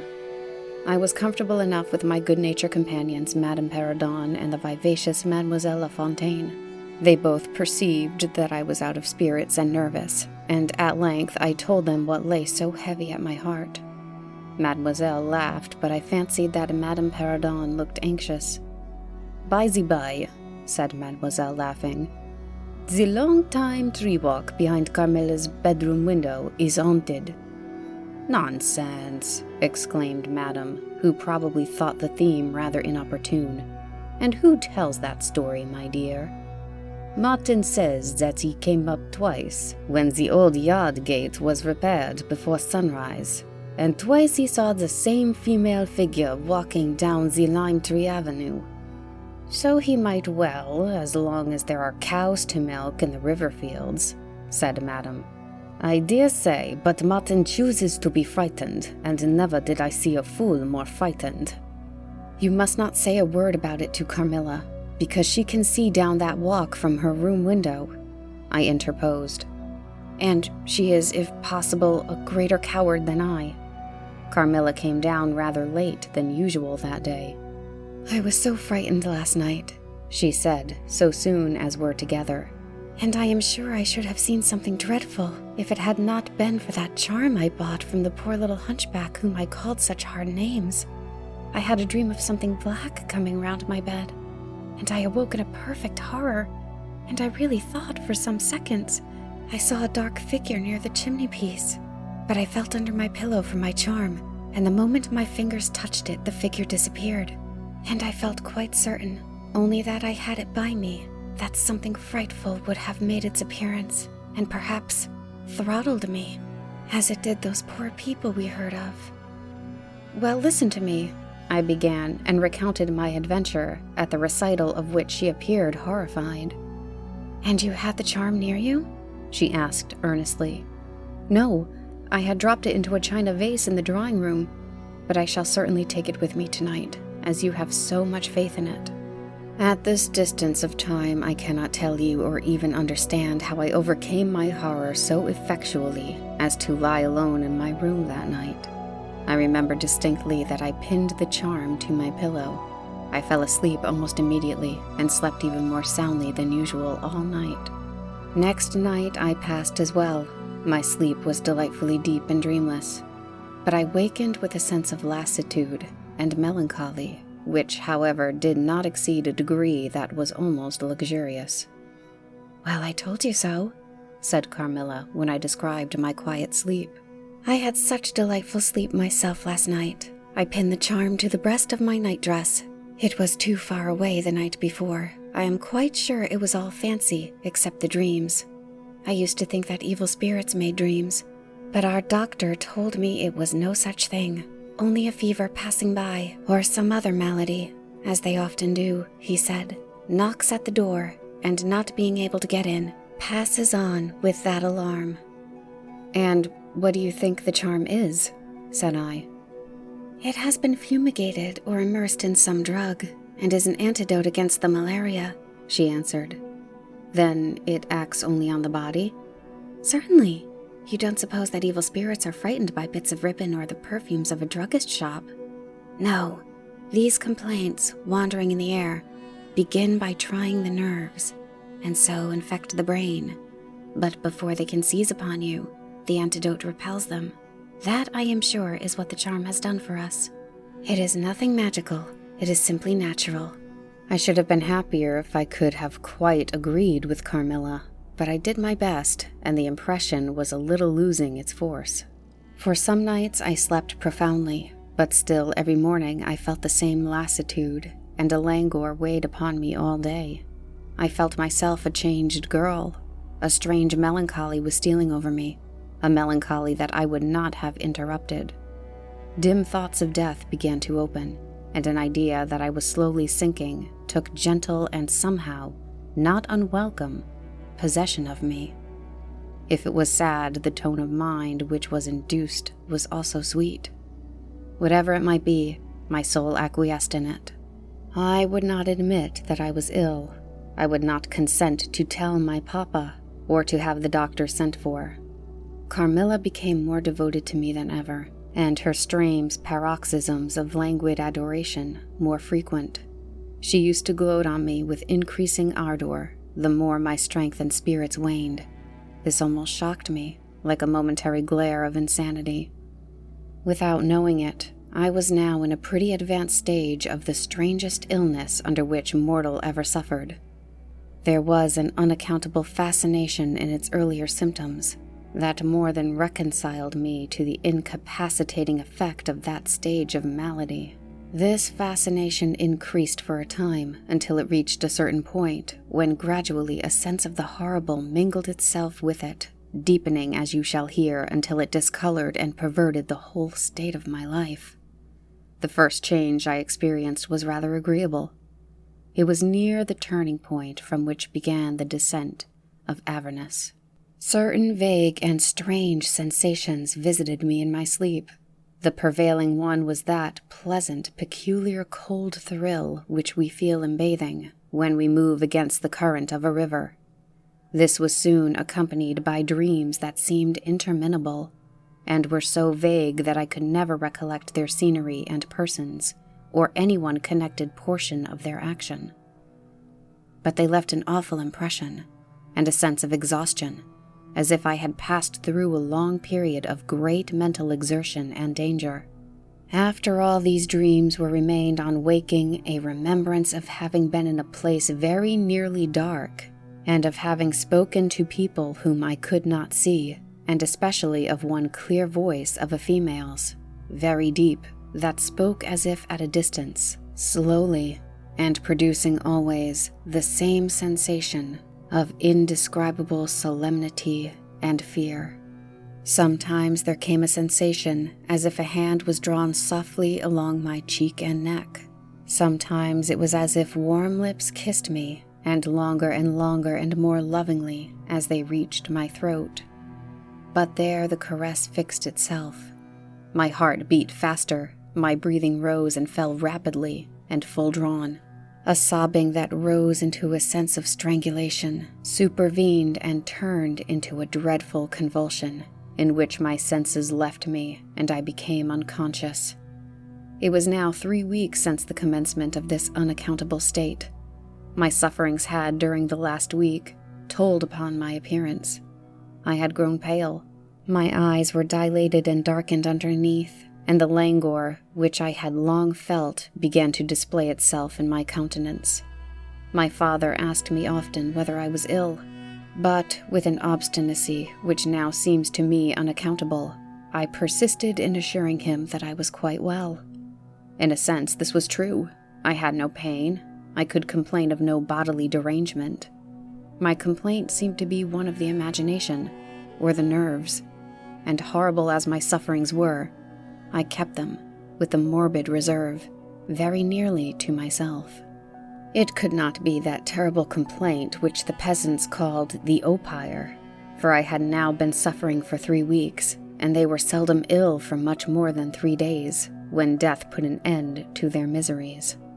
Carmilla complained of dreams and feverish sensations, but by no means of so alarming a kind as mine. I say that mine were extremely alarming. Had I been capable of comprehending my condition, I would have invoked aid and advice on my knees. The narcotic of an unsuspected influence was acting upon me, and my perceptions were benumbed. I am going to tell you now of a dream that led immediately to an odd discovery. One night, instead of the voice I was accustomed to hear in the dark. I heard one, sweet and tender, and at the same time terrible, which said, "Your mother warns you to beware of the assassin." At the same time, a light unexpectedly sprang up, and I saw Carmilla, standing near the foot of my bed in her white nightdress, bathed from her chin to her feet in one great stain of blood. I waked with a shriek, possessed with the one idea that Carmilla was being murdered. I remember springing from my bed, and my next recollection is that of standing on the lobby, crying for help. Madame and Mademoiselle came scurrying out of their rooms in alarm. A lamp burned always on the lobby, and seeing me, they soon learned the cause of my terror. I insisted on our knocking at Carmilla's door. Our knocking was unanswered. It soon became a pounding and an uproar. We shrieked her name, but all was in vain. We all grew frightened, for the door was locked. We hurried back in panic to my room. There we rang the bell long and furiously. If my father's room had been at that side of the house, we would have called him up at once to our aid. But alas, he was quite out of hearing, and to reach him involved an exertion for which we none of us had courage. Servants, however, soon came running up the stairs. I had got on my dressing gown and slippers meanwhile, and my companions were already similarly furnished. Recognizing the voices of the servants on the lobby, we sailed out together, and having renewed, as fruitlessly, our summons at Carmilla's door, I ordered the men to force the lock. They did so, and we stood, holding our lights aloft in the doorway, and so stared into the room. We called her by name, but there was still no reply. We looked around the room. Everything was undisturbed. It was exactly in the state in which I had left it on bidding her good night. But Carmilla was gone. Chapter 8. Search. At the sight of the room perfectly undisturbed except for our violent entrance, we began to cool a little, and soon recovered our senses sufficiently to dismiss the men. It had struck Mademoiselle that possibly Carmilla had been wakened by the uproar at her door, and in her first panic had jumped from the bed and hid herself in a press or behind a curtain, from which she could not, of course, emerge until the major domo and his myrmidons had withdrawn. We now recommenced our search and began to call her name again. It was all to no purpose. Our perplexity and agitation increased. We examined the windows, but they were secured. I implored of Carmilla, if she had concealed herself, to play this cruel trick no longer, to come out and end our anxieties. It was all useless. I was by this time convinced that she was not in the room, nor in the dressing room, the door of which was still locked on this side. She could not have passed it. I was utterly puzzled. Had Carmilla discovered one of those secret passages which the old housekeeper said were known to exist in the Schloss, although the tradition of their exact situation had been lost? A little time would, no doubt, explain all, utterly perplexed as, for the present, we were. It was past 4 o'clock, and I preferred passing the remaining hours of darkness in Madame's room. Daylight brought no solution of the difficulty. The whole household, with my father at its head, was in a state of agitation next morning. Every part of the chateau was searched. The grounds were explored. No trace of the missing lady could be discovered. The stream was about to be dragged. My father was in distraction. What a tale to have to tell the poor girl's mother on her return. I, too, was almost beside myself, though my grief was quite of a different kind. The morning was passed in alarm and excitement. It was now 1 o'clock and still no tidings. I ran up to Carmilla's room and found her standing at her dressing table. I was astounded. I could not believe my eyes. She beckoned me to her with her pretty finger in silence. Her face expressed extreme fear. I ran to her in an ecstasy of joy. I kissed and embraced her again and again. I ran to the bell and rang it vehemently to bring others to the spot who might at once relieve my father's anxiety. "Dear Carmilla, what has become of you all this time? We have been in agonies of anxiety about you," I exclaimed. "Where have you been? How did you come back?" "Last night has been a night of wonders," she said. "For mercy's sake, explain all you can." "It was past 2 last night," she said, "when I went to sleep as usual in my bed, with my doors locked, that of the dressing room, and that opening upon the gallery. My sleep was interrupted, and, so far as I know, dreamless. But I woke just now on the sofa in the dressing room there, and I found the door between the rooms open, and the other door forced. How could all this have happened without my being wakened? It must have been accompanied with a great deal of noise, and I am particularly easily wakened. And how could I have been carried out of my bed without my sleep having been interrupted? I, whom the slightest stir startles." By this time, Mademoiselle, my father, and a number of the servants were in the room. Carmilla was, of course, overwhelmed with inquiries, congratulations, and welcomes. She had but one story to tell, and seemed the least able of all the party to suggest any way of accounting for what had happened. My father took a turn up and down the room, thinking. I saw Carmilla's eye follow him for a moment, with a sly, dark glance. When my father had sent the servants away, Mademoiselle, having gone in search of a little bottle of valerian and sal volatile, and there being no one now in the room with Carmilla, except my father, Madame, and myself, he came to her thoughtfully, took her hand very kindly, led her to the sofa, and sat down beside her. "Will you forgive me, my dear, if I risk a conjecture and ask a question?"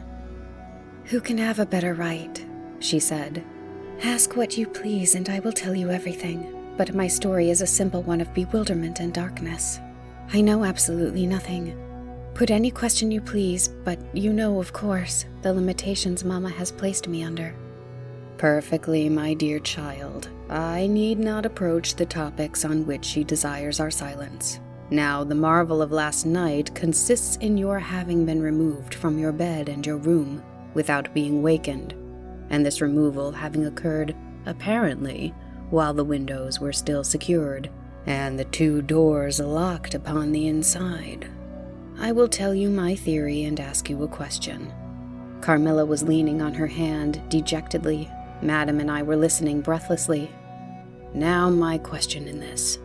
Have you ever been suspected of walking in your sleep?" "Never since I was very young indeed." "But you did walk in your sleep when you were young?" "Yes, I know I did. I have been told so often by my old nurse." My father smiled and nodded. "Well, what has happened is this. You got up in your sleep, unlocked the door, not leaving the key as usual in the lock, but taking it out and locking it on the outside. You again took the key out and carried it away with you to some one of the 25 rooms on this floor, or perhaps upstairs or downstairs. There are so many rooms and closets, so much heavy furniture, and such accumulations of lumber that it would require a week to search this old house thoroughly. Do you see now what I mean?" "I do, but not at all," she answered. "And how, Papa, do you account for her finding herself on the sofa in the dressing room, which we had searched so carefully?" "She came there after you had searched it, still in her sleep, and at last awoke spontaneously, and was as much surprised to find herself where she was as anyone else. I wish all mysteries were as easily and innocently explained as yours, Carmilla," he said, laughing. "And so we may congratulate ourselves on the certainty that the most natural explanation of the occurrence is one that involves no drugging, no tampering with locks, no burglars or poisoners or witches.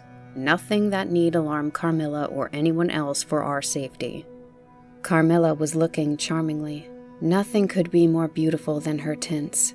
Her beauty was, I think, enhanced by that graceful languor that was peculiar to her. I think my father was silently contrasting her looks with mine, for he said, "I wish my poor Laura was looking more like herself," he sighed. So our alarms were happily ended, and Carmilla restored to her friends. Chapter 9. The Doctor. As Carmilla would not hear of an attendant sleeping in her room, my father arranged that a servant should sleep outside her door, so that she would not attempt to make another such excursion without being arrested at her own door. That night passed quietly, and the next morning early, the doctor, whom my father had sent for without telling me a word about it, arrived to see me. Madam accompanied me to the library, and there the grave little doctor with his white hair and spectacles, whom I mentioned before, was waiting to receive me. I told him my story, and as I proceeded, he grew graver and graver. We were standing, he and I, in the recesses of one of the windows, facing one another. When my statement was over, he leaned with his shoulders against the wall, and with his eyes fixed on me earnestly, with an interest in which was a dash of horror. After a minute's reflection, he asked Madam if he could see my father. He was sent for accordingly, and as he entered smiling, he said, "I dare say, Doctor, you are going to tell me that I am an old fool for having brought you here. I hope I am." But his smile faded into shadow, as the doctor with a very grave face beckoned him to him. He and the doctor talked for some time in the same recess where I had just conferred with the physician. It seemed an earnest and argumentative conversation. The room is very large, and I and Madam stood together, burning with curiosity, at the farther end. Not a word could we hear, however, for they spoke in a very low tone, and the deep recesses of the window quite concealed the doctor from view, and very nearly my father, whose foot, arm, and shoulder only could we see. And the voices were, I suppose, all the less audible for the sort of closet which the thick wall and window formed. After a time, my father's face looked into the room. It was pale, thoughtful, and I fancied, agitated. "Laura, dear, come here a moment. Madam, we shan't trouble you, the doctor says at present." Accordingly, I approached, for the first time a little alarmed, for although I felt very weak, I did not feel ill, and strength, one always fancies, is a thing that may be picked up when we please. My father held out his hand to me as I drew near, but he was looking at the doctor, and he said, "It certainly is very odd. I don't understand it quite. Laura, come here, dear. Now attend to Dr. Spielsberg, and recollect yourself. You mentioned a sensation like that of 2 needles piercing the skin somewhere above your neck on the night when you experienced your first horrible dream. Is there still any soreness?" "None at all," I answered. "Can you indicate with your finger about the point at which you think this occurred?" "Very little below my throat. Here," I answered. I wore a morning dress which covered the place I pointed to. "Now you can satisfy yourself," said the doctor. "You won't mind your papa's lowering your dress a very little. It is necessary to detect a symptom of the complaint under which you have been suffering." I acquiesced. It was only an inch or 2 below the edge of my collar. "God bless me, so it is," exclaimed my father, growing pale. "You see it now with your own eyes," said the doctor in a gloomy triumph. "What is it?" I exclaimed, beginning to be frightened. "Nothing, my dear young lady, but a blue spot about the size of the tip of your little finger. And now," he continued, turning to Papa, "the question is, what is best to be done?" "Is there any danger?" I urged in great trepidation. "I trust not, my dear," answered the doctor. "I don't see why you should not recover. I don't see why you should not begin immediately to feel better. That is the point at which the sense of strangulation begins." "Yes," I answered.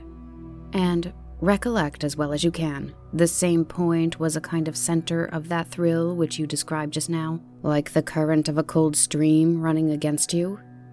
"It may have been. I think it was." "Aye, you see," he added, turning to my father. "Shall I say a word to Madam?" "Certainly," said my father. He called Madam to him and said, "I find my young friend here far from well. It won't be of any great consequence, I hope, but it will be necessary that some steps be taken, which I will explain by and by. But in the meantime, Madam, you will be so good as to not let Miss Laura be alone for one moment. That is the only direction I need give for the present. It is indispensable." "We may rely upon your kindness, Madam, I know," added my father. Madam satisfied him eagerly.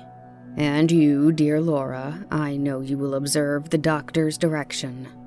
I shall have to ask your opinion upon another patient, whose symptoms slightly resemble those of my daughter that have just been detailed to you. Very much milder in degree, but I believe quite of the same sort. She is a young lady, our guest, but as you say, you will be passing this way again this evening. You can't do better than take your supper here, and you can then see her. She does not come down till the afternoon." "I thank you," said the doctor. "I shall be with you then, at about 7 this evening." And then they repeated their directions to me and to Madam, and with this parting charge my father left us, and walked out with the doctor, and I saw them pacing together up and down between the road and the moat on the grassy platform in front of the castle, evidently absorbed in earnest conversation. The doctor did not return. I saw him mount his horse there, take his leave, and ride away eastward through the forest. Nearly at the same time, I saw the man arrive from Dransfield with the letters, and dismount and hand the bag to my father. In the meantime, Madam and I were both busy, lost in conjecture as to the reasons of the singular and earnest direction which the doctor and my father had concurred in imposing. Madam, as she afterwards told me, was afraid the doctor apprehended a sudden seizure, and that, without prompt assistance, I might either lose my life in a fit, or at least be seriously hurt. The interpretation did not strike me, and I fancied, perhaps luckily for my nerves, that the arrangement was prescribed simply to secure a companion who would prevent my taking too much exercise or eating unripe fruit or doing any of the 50 foolish things to which young people are supposed to be prone. About half an hour after my father came in, he had a letter in his hand and said, "This letter had been delayed. It is from General Spieseldorf. He might have been here yesterday. He may not come till tomorrow, or he may be here today." He put the open letter into my hand, but he did not look pleased, as he used to when a guest, especially one so much loved as the general, was coming. On the contrary, he looked as if he wished him at the bottom of the Red Sea. There was plainly something on his mind which he did not choose to divulge. "Papa, darling, will you tell me this?" said I, suddenly laying my hand on his arm and looking, I am sure, imploringly in his face. "Perhaps," he answered, smoothing my hair caressingly over my eyes. "Does the doctor think me very ill?" "No, dear. He thinks if right steps are taken, you will be quite well again, at least on the high road to a complete recovery in a day or two," he answered a little dryly. "I wish our good friend the General had chosen another time, that is, I wish that you had been perfectly well to receive him." "But do tell me, Papa," I insisted. "What does he think is the matter with me?" "Nothing. You must not plague me with questions," he answered, with more irritation than I ever remember him to have displayed before. And seeing that I looked wounded, I suppose, he kissed me, and added, "You shall know all in about a day or two. That is all that I know. In the meantime, you are not to trouble your head about it." He turned and left the room, but came back before I had done wondering and puzzling over the oddity of all this. It was merely to say that he was going to Karnstein, and had ordered the carriage to be ready at 12, and that I and Madam should accompany him. He was going to see the priest who lived near those picturesque grounds, upon business, and as Carmilla had never seen them, she could follow, when she came down, with Mademoiselle, who would bring materials for what you call a picnic, which might be laid for us in the ruined castle. At 12 o'clock accordingly, I was ready, and not long after, my father, Madam, and I set out upon our projected drive. Passing the drawbridge, we turned to the right and followed the road over the steep Gothic bridge, westward, to reach the deserted village and ruined castle of Karnstein. No sylvan drive can be fancied prettier. The ground breaks into gentle hills and hollows, all clothed with beautiful wood, totally destitute of the comparative formality which artificial planting and early culture and pruning impart. The irregularities of the ground often lead the road out of its course and cause it to wind beautifully around the sides of broken hollows and the steeper sides of the hills among varieties of ground almost inexhaustible. Turning one of these points, we suddenly encountered our old friend, the General, riding toward us, attended by a mounted servant. His portmanteaus were following in a hired wagon, such as we term a cart. The General dismounted as we pulled up, and, after the usual greetings, was easily persuaded to accept the vacant seat in the carriage and send his horse on with his servant to the Schloss. Chapter 10. Bereaved. It was about 10 months since we had last seen him. but the time had sufficed to make an alteration of years in his appearance. He'd grown thinner. Something of gloom and anxiety had taken the place of that cordial serenity which used to characterize his features. His dark blue eyes, always penetrating, now gleamed with a sterner light from under his shaggy gray eyebrows. It was not such a change as grief alone usually induces, and angrier passions seemed to have had their share in bringing it about. We had not long resumed our drive when the general began to talk with his usual soldiery directness of bereavement, as he termed it, which had sustained in the death of his beloved niece and ward, and he then broke out in a tone of intense bitterness and fury, inveighing against the hellish arts to which she had fallen a victim, and expressing with more exasperation than piety his wonder that heaven should tolerate so monstrous an indulgence of the lusts and malignity of hell. My father, who saw at once that something very extraordinary had befallen, asked him, if not too painful to him, to detail the circumstances which he thought justified the strong terms in which he expressed himself. "I should tell you all with pleasure," said the general, "but you would not believe me." "Why should I not?" he asked. "Because," he answered testily, "you believe in nothing but what consists of your own prejudices and illusions. I remember when I was like you, but I have learned better." "Try me," said my father. "I am not such a dogmatist as you suppose. Besides which, I very well know that you generally require proof for what you believe, and am therefore very strongly predisposed to respect your conclusions.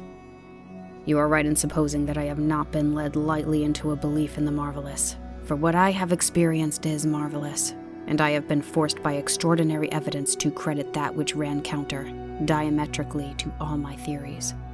I have been made the dupe of a preternatural conspiracy." Notwithstanding his professions of confidence in the general's penetration, I saw my father at this point glance at the general with, as I thought, a marked suspicion of his sanity. The general did not see it, luckily.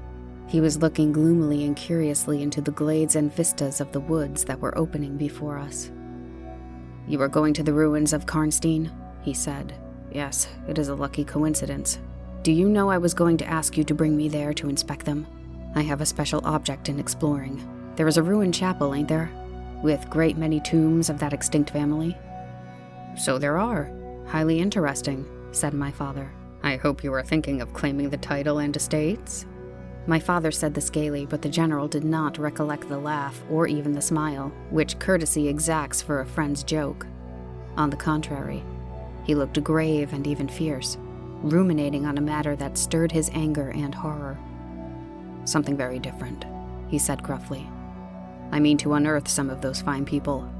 I hope by God's blessing to accomplish a pious sacrilege here, which will relieve our earth of certain monsters and enable honest people to sleep in their beds without being assailed by murderers. I have strange things to tell you, my dear friend, such as I myself would have scouted as incredible a few months since." My father looked at him again, but this time not with a glance of suspicion, with an eye, rather, of keen intelligence and alarm. "The house of Karnstein," he said, "has been long extinct, 100 years at least. My dear wife was maternally descended from the Karnsteins, but the name and title have long ceased to exist. The castle is in a ruin. The very village is deserted. It is 50 years since the smoke of a chimney was seen there. Not a roof left." "Quite true. I have heard a great deal about that since I last saw you, a great deal that will astonish you. But I had better relate everything in the order in which it occurred," said the general. "You saw my dear ward, my child, I may call her. No creature could have been more beautiful, and only 3 months ago, none more blooming. Yes, poor thing. When I saw her last, she certainly was quite lovely," said my father. "I was grieved and shocked more than I can tell you, my dear friend. I knew what a blow it was to you." He took the general's hand, and they exchanged a kind pressure. Tears gathered in the old soldier's eyes. He did not seek to conceal them. He said, "We have been very old friends. I knew you would feel for me, childless as I am." She had become an object of very near interest to me, and repaid my care by an affection that cheered my home and made my life happy. That is all gone. The years that remain to me on earth may not be very long, but by God's mercy, I hope to accomplish a service to mankind before I die, and to subserve the vengeance of heaven upon the fiends who have murdered my poor child in the spring of her hopes and beauty." "You said just now that you intended relating everything as it occurred," said my father. "Pray do. I assure you that it is not mere curiosity that prompts me." By this time, we had reached the point at which the Drunstall road by which the general had come diverges from the road which we were traveling to Karnstein. "How far is it to the ruins?" inquired the general, looking anxiously forward. "About half a league," answered my father. "Pray, let us hear the story you were so good as to promise." Chapter 10. The Story. "With all my heart," said the general with an effort, and after a short pause in which to arrange his subject, he commenced one of the strangest narratives I ever heard. "My dear child was looking forward with great pleasure to the visit you had been so good as to arrange for her and your charming daughter." Here he made a gallant but melancholy bow. "In the meantime, we had an invitation to my old friend, the Count Carlsfield, whose Schloss is about 6 leagues to the other side of Karnstein. It was to attend the series of fêtes which, you remember, were given by him in honor of his illustrious visitor, the Grand Duke Charles." Yes, and very splendid, I believe they were," said my father. "Princely. But then his hospitalities are quite regal. He has Aladdin's lamp. The night from which my sorrow dates was devoted to a magnificent masquerade. The grounds were thrown open, the trees hung with colored lamps. There was such a display of fireworks as Paris itself had never witnessed. And such music. Music, you know, is my weakness. Such ravishing music. The finest instrumental band perhaps in the world, and the finest singers who could be collected from all the great operas in Europe. As you wandered through these fantastically illuminated grounds, the moon-lighted chateau throwing a rosy light from its long rows of windows, you would suddenly hear these ravishing voices stealing from the silence of some grove, or rising from boats upon the lake. I myself, as I looked and listened, carried back into the romance and poetry of my early youth. When the fireworks were ended and the ball beginning, we returned to the noble suites of rooms that were open to the dancers. A masked ball, you know, is a beautiful sight, but so brilliant a spectacle of the kind I never saw before. It was a very aristocratic assembly. I was myself almost the only nobody present. My dear child was looking quite beautiful. She wore no mask. Her excitement and delight added an unspeakable charm to her features, always lovely. I remarked a young lady dressed magnificently but wearing a mask, who appeared to me to be observing my ward with extraordinary interest. I had seen her earlier in the evening in the great hall, and again for a few minutes walking near us on the terrace under the castle windows, similarly employed. A lady, also masked, richly and gravely dressed, and with a stately air, like a person of rank, accompanied her as a chaperone. Had the young lady not worn a mask, I could have, of course, have been more certain upon the question whether she was really watching my poor darling. I am now well assured that she was. We were now in one of the salons. My poor dear child had been dancing and was resting a little in one of the chairs near the door. I was standing near. The 2 ladies I have mentioned had approached, and the younger took the chair next to my ward, while her companion stood beside me, and for a little time addressed herself in a low tone to her charge. Availing herself of the privilege of her mask, she turned to me, and in the tone of an old friend and calling me by my name, opened a conversation with me which piqued my curiosity a good deal. She referred to many scenes where she had met me, at court and at distinguished houses. She alluded to little incidents which I had long ceased to think of, but which I found had only lain in abeyance in my memory, for they instantly started into life at her touch. I became more and more curious to ascertain who she was every moment. She parried my attempts to discover very adroitly and pleasantly. The knowledge she showed of many passages in my life seemed to me all but unaccountable, and she appeared to take a not unnatural pleasure in foiling my curiosity, and in seeing me flounder in my eager perplexity from one conjecture to another.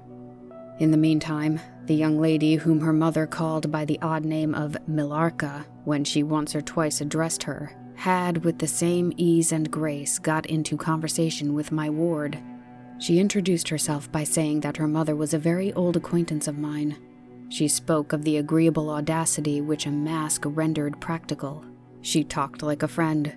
She admired her dress, and insinuated very prettily her admiration of her beauty. She amused her with laughing criticisms upon the people who crowded the ballroom, and laughed at my poor child's fun. She was very witty and lively when she pleased, and after a time they had grown very good friends, and the young stranger lowered her mask, displaying a remarkably beautiful face. I had never seen it before, neither had my child. But though it was new to us, the features were so engaging, as well as lovely, that it was impossible not to feel the attraction powerfully. My poor girl did so. I never saw anyone more taken with another at first sight, unless indeed it was the stranger herself who seemed quite to have lost her heart to her. In the meantime, availing myself of the license of a masquerade, I put not a few questions to the elder lady. "You have puzzled me utterly," I said, laughing. "Is that not enough? Won't you now consent to stand on equal terms and do me the kindness to remove your mask?" "Can any request be more unreasonable?" she replied. "Ask a lady to yield an advantage.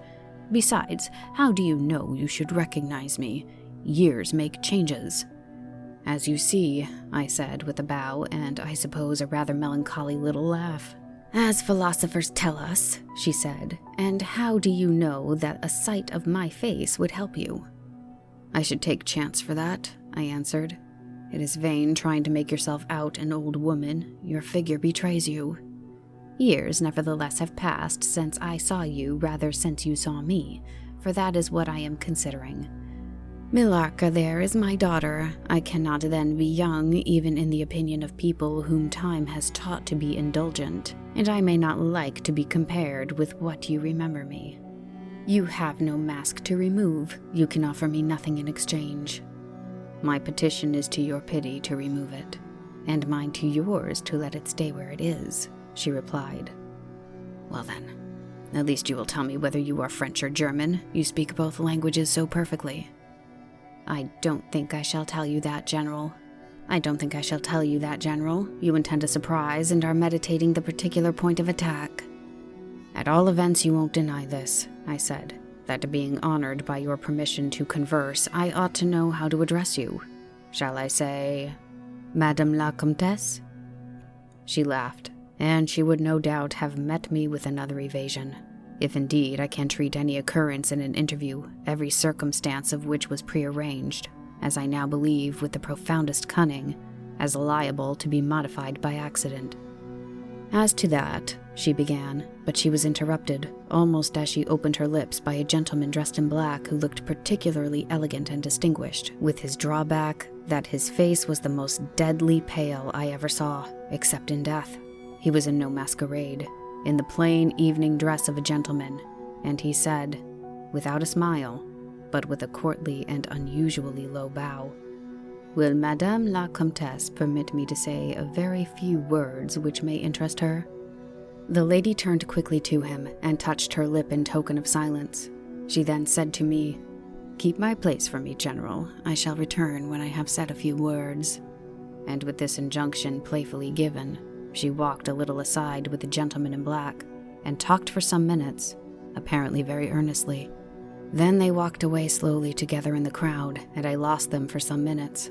I spent the interval in cudgeling my brains for a conjecture as to the identity of the lady who seemed to remember me so kindly, and I was thinking of turning about and joining in the conversation between my pretty ward and the Countess's daughter, and trying whether by the time she returned, I might not have a surprise in store for her by having her name, title, chateau, and estates at my finger's end.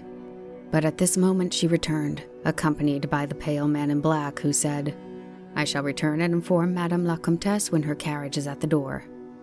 He withdrew with a bow. Chapter 12. A Petition. "Then we are to lose Madame la Comtesse, but I hope only for a few hours," I said with a low bow. "It may be that only, or it may be a few weeks. It is very unlikely his speaking to me just now as he did. Do you now know me? I assured her I did not. You shall know me, she said, but not at present. We are older and better friends than perhaps you suspect. I cannot yet declare myself. I shall in 3 weeks pass your beautiful class, about which I have been making enquiries. I shall then look in upon you for an hour or two and renew a friendship which I never think of without 1,000 pleasant recollections. This moment a piece of news has reached me like a thunderbolt. I must set out now and travel by a devious route, nearly 100 miles, with all the dispatch I can possibly make. My perplexities multiply. I am only deterred by the convulsory service I practice as to my name from making a very singular request of you. My poor child has not quite recovered her strength. Her horse fell with her at a hunt which she had ridden out to witness. Her nerves have not yet recovered the shock, and our physician says that she must on no account exert herself for some time to come. We came here in consequence by very easy stages, hardly 6 leagues a day. I must now travel day and night on a mission of life and death, a mission the crucial and momentous nature of which I shall be able to explain to you when we meet, as I hope we shall in a few weeks without the necessity of any concealment. She went on to make her petition, and it was in the tone of a person from whom which such a request amounted to conferring rather than seeking a favor. This was only in manner, and as it seemed, quite unconsciously. Than the terms in which it was expressed, nothing could be more depreciatory. It was simply that I would consent to take charge of her daughter during her absence.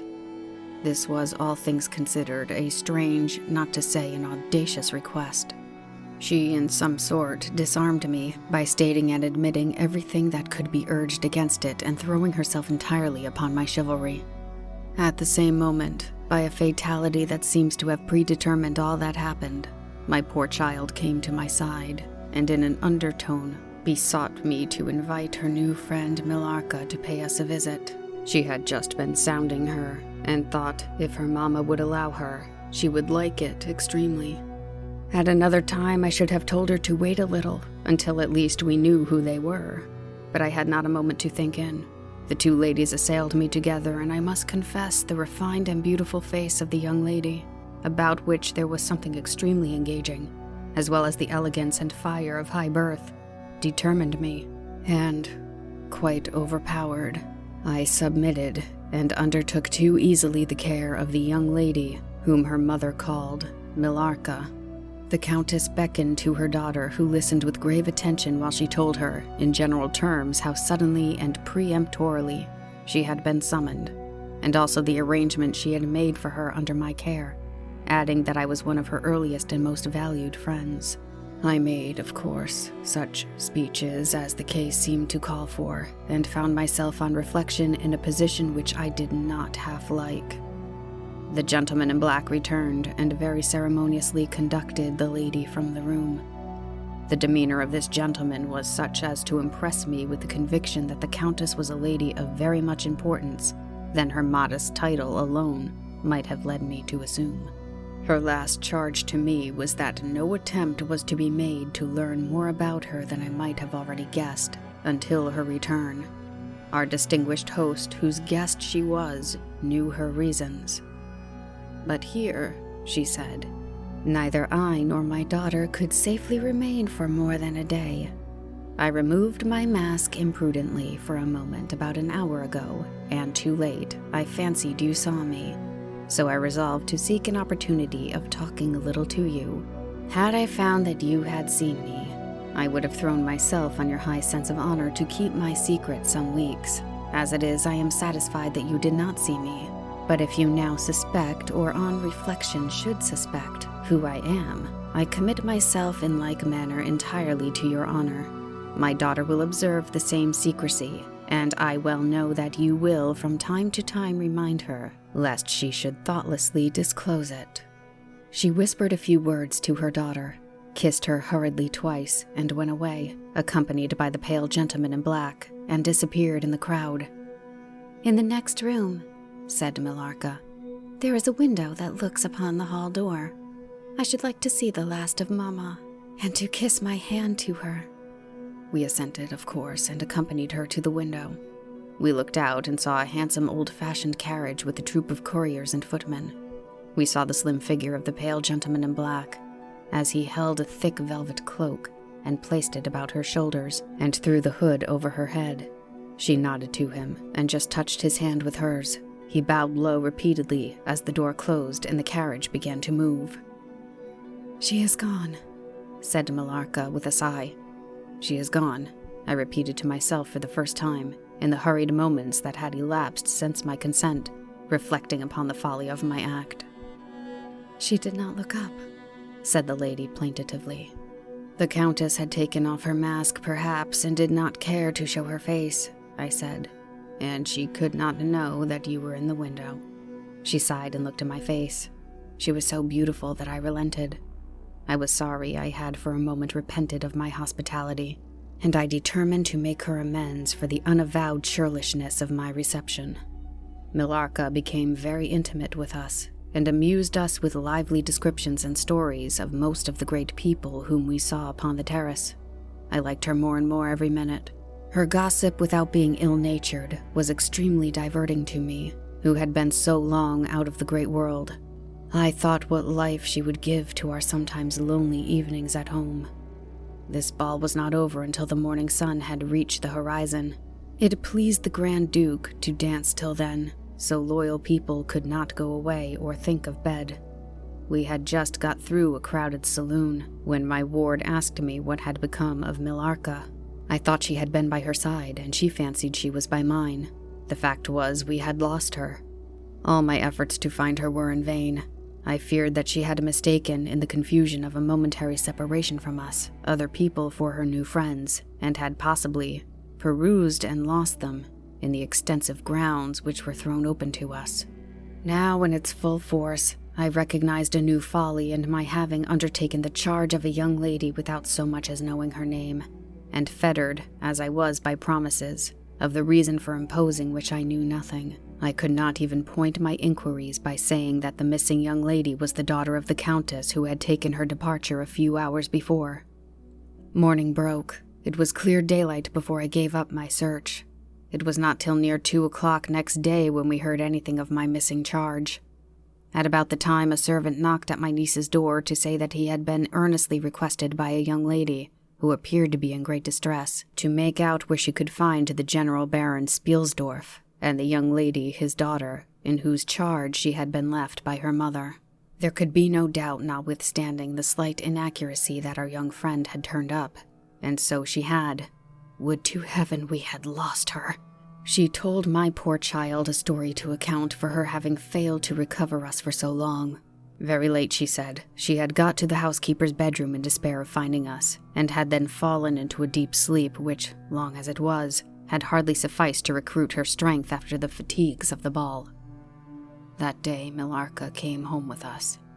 I was only too happy, after all, to have secured so charming a companion for my dear girl. Chapter 13. The Woodman.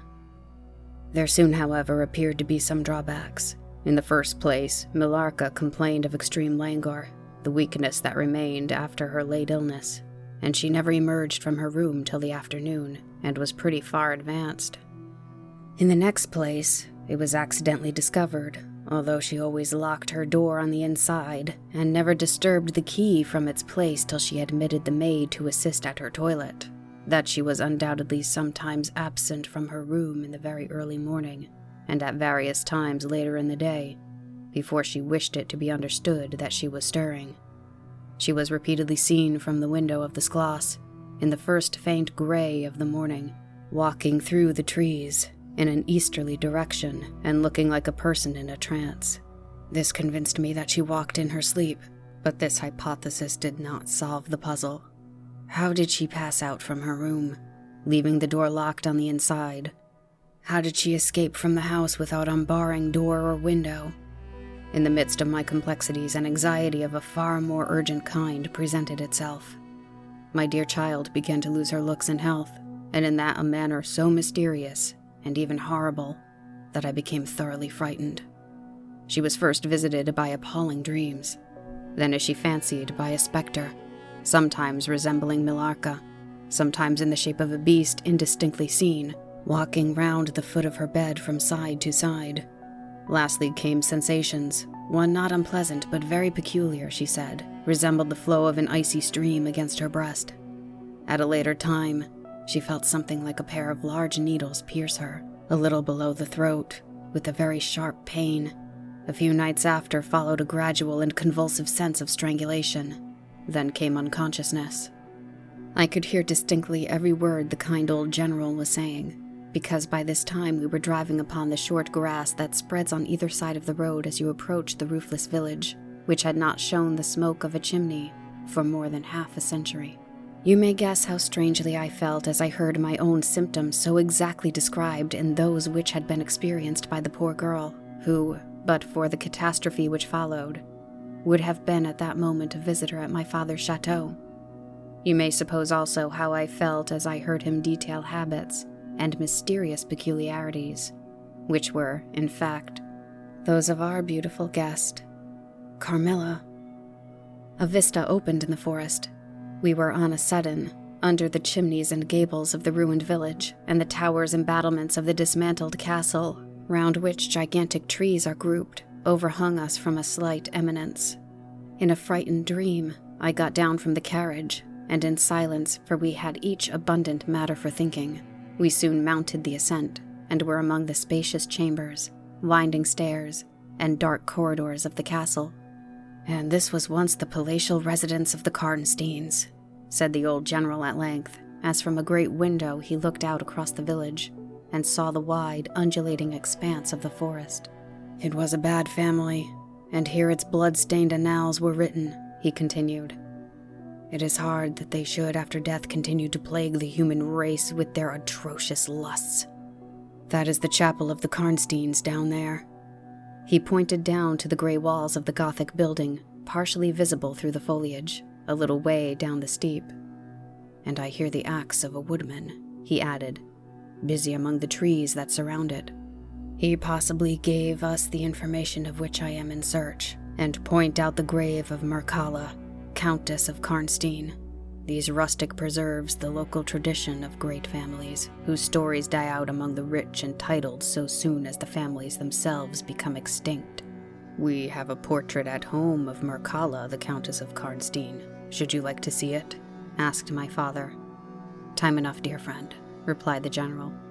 "I believe that I have seen the original, and one motive which has led me to you earlier than I first intended was to explore the chapel which we are now approaching." "What? See the Countess Mircalla?" exclaimed my father.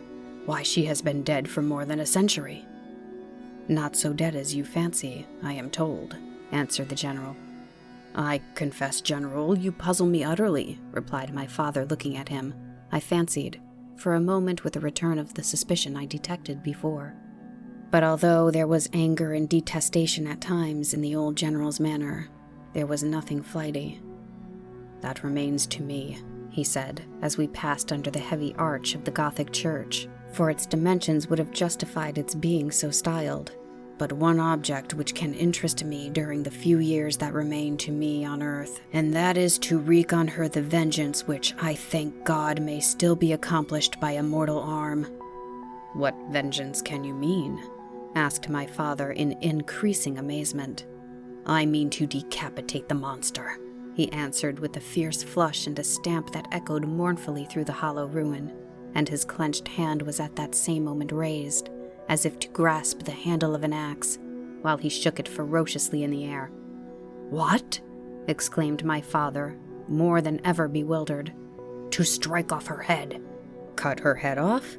"Aye, with a hatchet, with a spade, or with anything that can cleave through her murderous throat. You shall hear," he answered, trembling with rage, and hurrying forward he said, "That beam will answer for a seat. Your dear child is fatigued.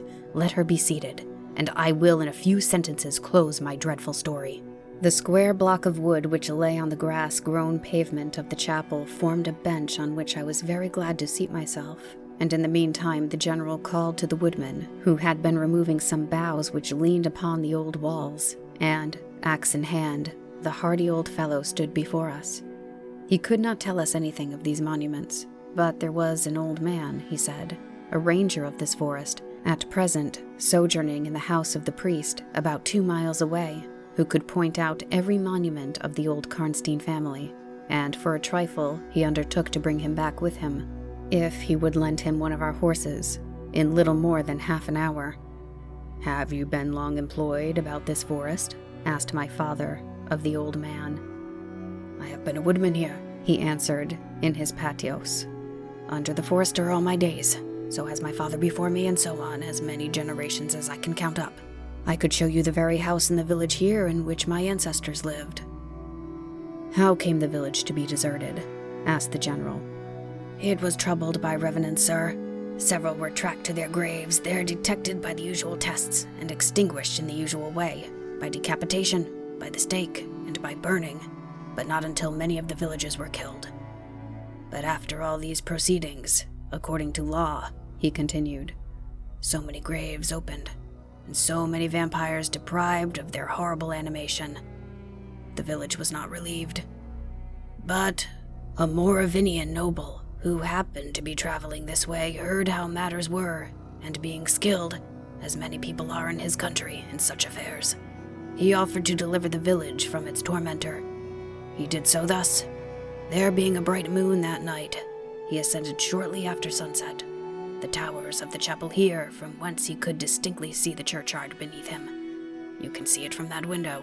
From this point he watched until he saw the vampire come out of his grave, and place near it the linen clothes in which he had been folded, and then glide away towards the village to plague its inhabitants. The stranger, having seen all this, came down from the steeple, took the linen wrappings of the vampire, and carried them up to the top of the tower, which he again mounted. When the vampire returned from his prowlings and missed his clothes, he cried furiously to the Moravian, whom he saw at the summit of the tower, and who, in reply, beckoned him to ascend and take them. Whereupon the vampire, accepting his invitation, began to climb the steeple, and so soon as he had reached the battlements, the Moravian, with a stroke of his sword, clove his skull in twain, hurling him down to the churchyard, whither, descending by the winding stairs, the stranger followed and cut his head off, and next day delivered it and the body to the villagers, who duly impaled and burned them. This Moravian nobleman had authority from the then head of the family to remove the tomb of Mircalla, Countess Karnstein, which he did effectually, so that in a little while its site was quite forgotten." "Can you point out where it stood?" asked the general eagerly. The forester shook his head and smiled. "Not a living soul could tell you that now," he said. "Besides, they say her body was removed, but no one is sure of that either." Having thus spoken as time pressed, he dropped his axe and departed, leaving us to hear the remainder of the general's strange story. Chapter 14. The Meeting. "My beloved child," he resumed, "was now growing rapidly worse. The physician who attended her had failed to produce the slightest impression on her disease, for such I then supposed it to be. He saw my alarm and suggested a consultation. I called in an abler physician from Graz. Several days elapsed before he arrived. He was a good and pious as well as a learned man. Having seen my poor ward together, they withdrew to my library to confer and discuss. I, from the adjoining room where I awaited their summons, heard these two gentlemen's voices raised in something sharper than a strictly philosophical discussion. I knocked at the door and entered. I found the old physician from Graz maintaining his theory. His rival was combating it with undisguised ridicule, accompanied with bursts of laughter. This seemingly manifestation subsided, and the altercation ended on my entrance. "Sir," said the first physician, "my learned brother seems to think that you want a conjurer, and not a doctor." "Pardon me," said the old physician from Graz, looking displeased. "I shall state my own view of the case in my own way another time. I grieve, Monsieur General, that by my skill in science I can be of no use. Before I go, I shall do myself the honor to suggest something to you." He seemed thoughtful and sat down at a table and began to write. Profoundly disappointed, I made my bow and as I turned to go, the other doctor pointed over his shoulder to his companion, who was writing, and then with a shrug, significantly touched his forehead. This consultation then left me precisely where I was. I walked out into the grounds, all but distracted. The doctor from Graz in 10 or 15 minutes overtook me. He apologized for having followed me, but said that he could not conscientiously take his leave without a few words more. He told me that he could not be mistaken, so natural disease exhibited the same symptoms, and that death was already very near. There remained, however, a day or possibly 2 of life. If the fatal seizures were at once arrested, with great care and skill, her strength might possibly return. But all hung now on the confines of the irrevocable. One more assault might extinguish the last spark of vitality, which is every moment ready to die. "And what is the nature of the seizure you speak of?" I entreated. "I have stated all fully in this note, which I place in your hand upon the distinct condition that you send for the nearest clergyman, and open my letter in his presence, and on no account read it till he is with you. You would despise it else, and it is a matter of life and death. Should the priest fail you, then indeed you may read it." He asked me before taking his leave finally whether I would wish to see a man curiously learned upon the very subject, which, after I had read his letter, would probably interest me above all others, and he urged me earnestly to invite him to visit there, and so took his leave. The ecclesiastic was absent, and I read the letter by myself. At another time or in another case it might have excited my ridicule. But into what quackeries will not people rush for a last chance, where all accustomed means have failed, and the life of a beloved object is at stake? Nothing, you will say, could be more absurd than the learned man's letter. It was monstrous enough to have consigned him to a madhouse. He said that the patient was suffering from the visits of a vampire. The punctures which she described having occurred near the throat were, he insisted, the insertion of those 2 long, thin, and sharp teeth, which, it is well known, are peculiar to vampires. And there could be no doubt, he added, as to the well-defined presence of the small livid mark, which all concurred in describing as that induced by the demon's lips, and every symptom described by the sufferer was in exact conformity with those recorded in every case of a similar visitation. Being myself wholly skeptical as to the existence of any such portent as the vampire, the supernatural theory of the good doctor furnished, in my opinion, but another instance of learning and intelligence oddly associated with some hallucination. I was so miserable, however, that rather than trying nothing, I acted upon the instructions of the letter. I concealed myself in the dark dressing room that opened upon the poor patient's room, in which a candle was burning, and watched there till she was fast asleep. I stood at the door, peeping through the small crevice, my sword laid on the table beside me, as my directions prescribed, until, a little after 1, I saw a large black object, very ill-defined, crawl, as it seemed to me, over the foot of the bed, and swiftly spread itself upon the poor girl's throat, where it swelled, in a moment, into a great, palpitating mass. For a few moments I stood petrified. I now sprang forward with my sword in my hand. The black creature suddenly contracted toward the foot of the bed, glided over it, and, standing on the floor about a yard below the foot of the bed, with a glare of skulking ferocity and horror fixed on me, I saw Millarca. Speculating I know not what, I struck at her instantly with my sword, but I saw her standing near the door, unscathed. Horrified, I pursued, and struck again. She was gone, and my sword flew to shivers against the door. I can't describe to you all that passed on that horrible night. The whole house was up and stirring. The spectre, Millarca, was gone. But her victim was sinking fast, and before the morning dawned, she died. The old general was agitated. We did not speak to him. My father walked to some little distance and began reading the inscriptions on the tombstones, And thus occupied, he strolled into the door of a side chapel to prosecute his researches. The general leaned against the wall, dried his eyes, and sighed heavily. I was relieved on hearing the voices of Carmilla and Madame, who were at that moment approaching. The voices died away.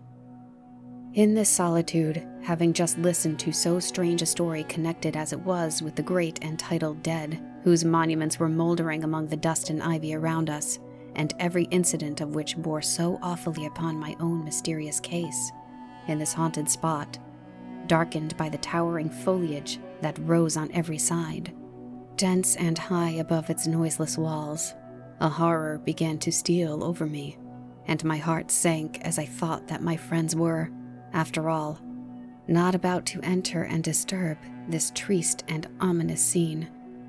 The old general's eyes were fixed on the ground as he leaned with his hands upon the basement of a shattered monument. Under a narrow arched doorway, surmounted by one of those demoniacal grotesques in which the cynical and ghastly fancy of old Gothic carving delights, I saw very gladly the beautiful face and figure of Carmilla enter the shadowy chapel. I was just about to rise and speak, and nodded smiling in answer to her peculiarly engaging smile, when a cry, the old man by my side, caught up the woodman's hatchet and started forward. On seeing him, a brutalized change came over her features. It was an instantaneous and horrible transformation, as she made a crouching step backwards. Before I could utter a scream, he struck at her with all his force, but she dived under his blow, and, unscathed, caught him in her tiny grasp by the wrist. He struggled for a moment to release his arm, but his hand opened. The axe fell to the ground, and the girl was gone. He staggered against the wall. His gray hair stood upon his head, and a moisture shone over his face, as if he were at the point of death. This frightful scene had passed in a moment. The first thing I recollect after is Madame standing before me, and impatiently repeating again and again the question, "Where is Mademoiselle Carmilla?" I answered at length, "I don't know, I can't tell. She went there." And I pointed to the door through which Madame had just entered, only a minute or two since. "But I have been standing here in the passage ever since Mademoiselle Carmilla entered, and she did not return." She then began to call, "Carmilla," through every door and passage, and from the windows, but no answer came. "She called herself Carmilla?" asked the general, still agitated. "Carmilla, yes," I answered. "Aye," he said. "That is Millarca. That is the same person who long ago was called Mircalla, Countess Karstein. Depart from this accursed ground, my poor child, as quickly as you can. Drive to the clergyman's house and stay there till we come. Begone. May you never behold Carmilla more. You will not find her here." Chapter 15. Ordeal and Execution. As he spoke, one of the strangest-looking men I ever beheld entered the chapel at the door through which Carmilla had made her entrance and her exit. He was tall, narrow-chested, stooping, with high shoulders, and dressed in black. His face was brown and dried in with deep furrows. He wore an oddly shaped hat with a broad leaf. His hair, long and grizzled, hung on his shoulders. He wore a pair of gold spectacles and walked slowly, with an odd, shambling gait, with his face sometimes turned up to the sky and sometimes bowed towards the ground, seemed to wear a perpetual smile. His long, thin arms were swinging, and his lank hands, in old black gloves ever so much too wide for them, waving and gesticulating in utter abstraction. "The very man!" exclaimed the general, advancing with manifest delight. "My dear Baron, how happy I am to see you. I had no hope of meeting you so soon." He signed to my father, who had by this time returned, and leading the fantastic old gentleman, whom he called the Baron, to meet him. He introduced him formally, and they at once entered into earnest conversation. The stranger took a roll of paper from his pocket and spread it on the worn surface of a tomb that stood by. He had a pencil case in his fingers, with which he traced imaginary lines from point to point on the paper. which, from their often glancing from it together at certain points of the building, I concluded to be a plan of the chapel. He accompanied what I may term his lecture with occasional readings from a dirty little book whose yellow leaves were closely written over. They sauntered together down the side aisle opposite to the spot where I was standing, conversing as they went, and they began measuring distances by pace, and finally all stood together, facing a piece of the sidewall, which they began to examine with great minuteness, pulling off the ivy that clung over it, and rapping the plaster with the ends of their sticks, scraping here and knocking there. At length, they ascertained the existence of a broad marble tablet with letters in relief upon it.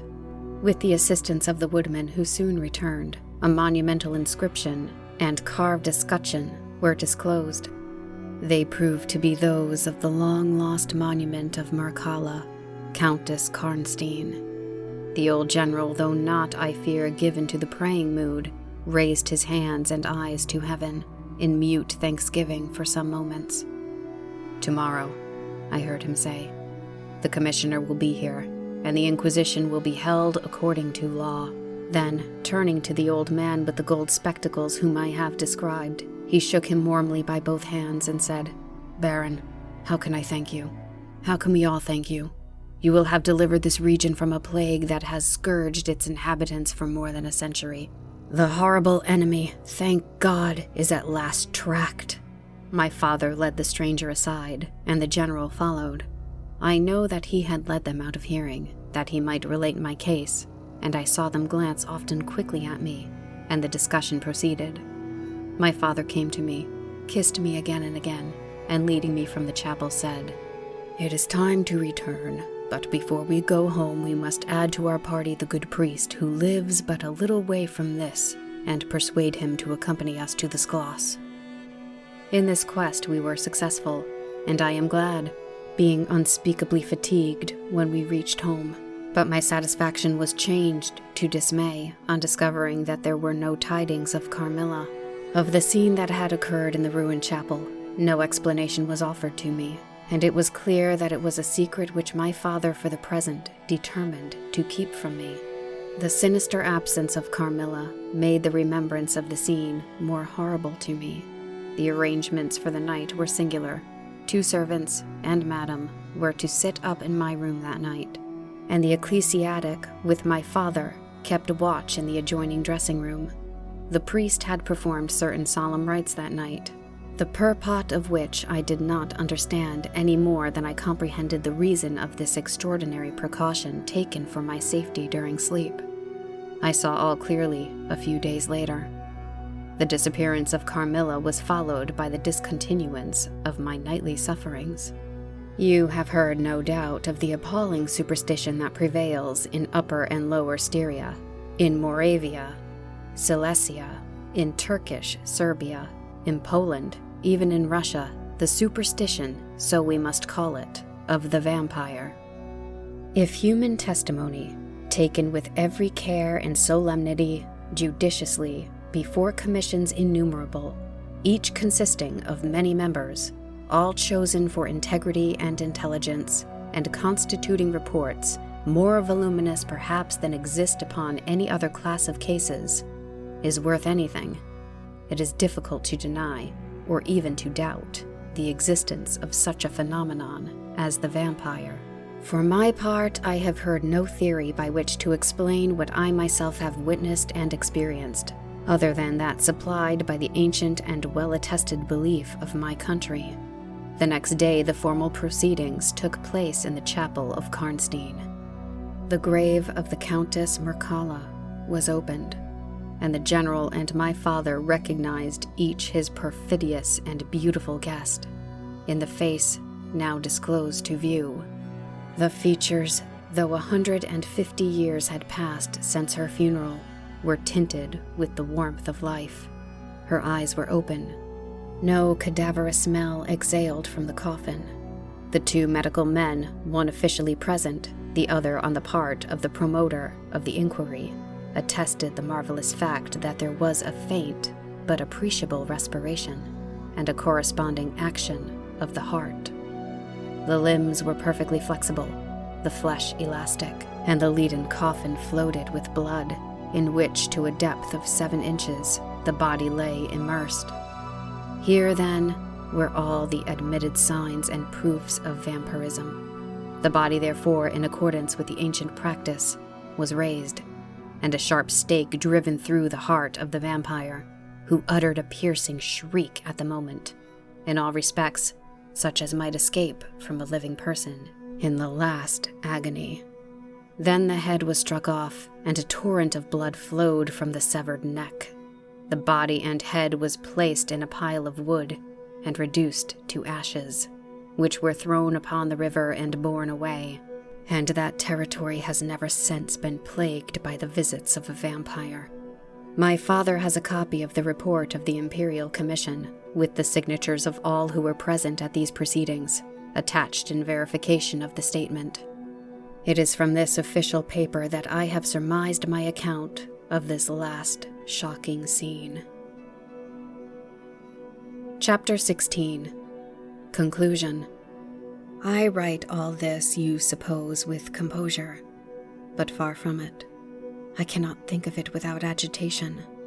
Nothing but your earnest desire so repeatedly expressed could have induced me to sit down to a task that has unstrung my nerves for months to come, and induced a shadow of the unspeakable horror which years after my deliverance continued to make my days and nights dreadful, and solitude insupportably terrific. Let me add a word or two about the quaint Baron Vordenberg, to whose curious lore we were indebted for the discovery of the Countess Mircalla's grave. He had taken up his abode in Graz, where living upon a mere pittance, which was all that remained to him of the once princely estates of his family, in Upper Syria, he devoted himself to the minute and laborious investigations of the marvelously authenticated tradition of vampirism. He had at his fingers' ends all the great and little works upon the subject. Magia Posthuma, Flagion de Mirabilibus, Augustinus de Cura Promotoris, Philosophicae et Christianae Cogitatones de Vampiris, by John Christopher Herrenberg, and 1,000 others, among which I remember only a few of those which he lent to my father. He had a voluminous digest of all the judicial cases from which he had extracted a system of principles that appeared to govern, some always and others occasionally only, the condition of the vampire. I may mention in passing that the deadly parlor attributed to that sort of revenants is a mere melodramatic fiction. They present in the grave, and when they show themselves in human society, the appearance of healthy life. When disclosed to light in their coffins, they exhibit all the symptoms that are enumerated as those which proved the vampire life of the long-dead Countess Karnstein. How they escape from their graves and return to them for certain hours every day, without displacing the clay or leaving any trace of disturbance in the state of the coffin or the cerements, has always been admitted to be utterly inexplicable. The amphibious essence of the vampire is sustained by daily renewed slumber in the grave. It's horrible to lust for living blood, the vigor of its waking existence. The vampire is prone to be fascinated with an engrossing vehemence resembling the passion of love by particular persons. In pursuit of these, it will exercise inexhaustible patience and stratagem, for access to a particular object may be obstructed in 100 ways. It will never desist until it has satiated its passion and drained the very life of its coveted victim. But it will, in these cases, husband and protract its murderous enjoyment with the refinement of an epicure, and heighten it by the gradual approaches of an artful courtship. In these cases, it seems to yearn for something like sympathy and consent. In ordinary ones, it goes direct to its object, overpowers with violence, and strangles and exhausts, often in a single feast. The vampire is apparently subject in certain situations to special conditions. In the particular instance of which I have given you a relation, Mircalla seemed to be limited to a name which, if not her real one, should at least reproduce without the omission or addition of a single letter, those, as we say, anagrammatically, which compose it. Carmilla did this, and so did Millarca. My father related to the Baron Vordenberg, who remained with us for 2 or 3 weeks after the expulsion of Carmilla, the story about the Moravian nobleman and the vampire at Karnstein churchyard, and then he asked the Baron how he had discovered the exact position of the long-concealed tomb of the Countess Mircalla. The Baron's grotesque features puckered up into a mysterious smile. He looked down, still smiling on his worn spectacle case, and fumbled with it. Then looking up, he said, "I have many journals and many papers written by that remarkable man. The most curious among them is one treating of the visit of which you speak, to Karnstein.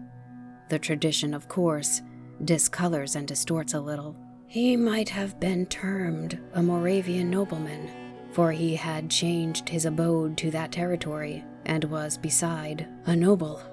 But he was in truth a native of Upper Styria. It is enough to say that in very early youth he had been a passionate and favored lover of the beautiful Mircalla, Countess Karnstein. Her early death plunged him into inconsolable grief. It is the nature of vampires to increase and multiply, but according to an ascertained and ghostly law, assume at starting a territory perfectly free from that pest. How does it begin, and how does it multiply itself? I will tell you. A person more or less wicked puts an end to himself. A suicide under certain circumstances becomes a vampire. That specter visits living people in their slumber. They die, and almost invariably in the grave, develop into vampires. This happened in the case of the beautiful Mircalla, who was haunted by one of those demons. My ancestor Vordenberg, whose title I still bear, soon discovered this, and in the course of the studies to which he devoted himself, learned a great deal more. Among other things, he concluded that suspicion of vampirism would probably fall, sooner or later, upon the dead Countess, who in life had been his idol.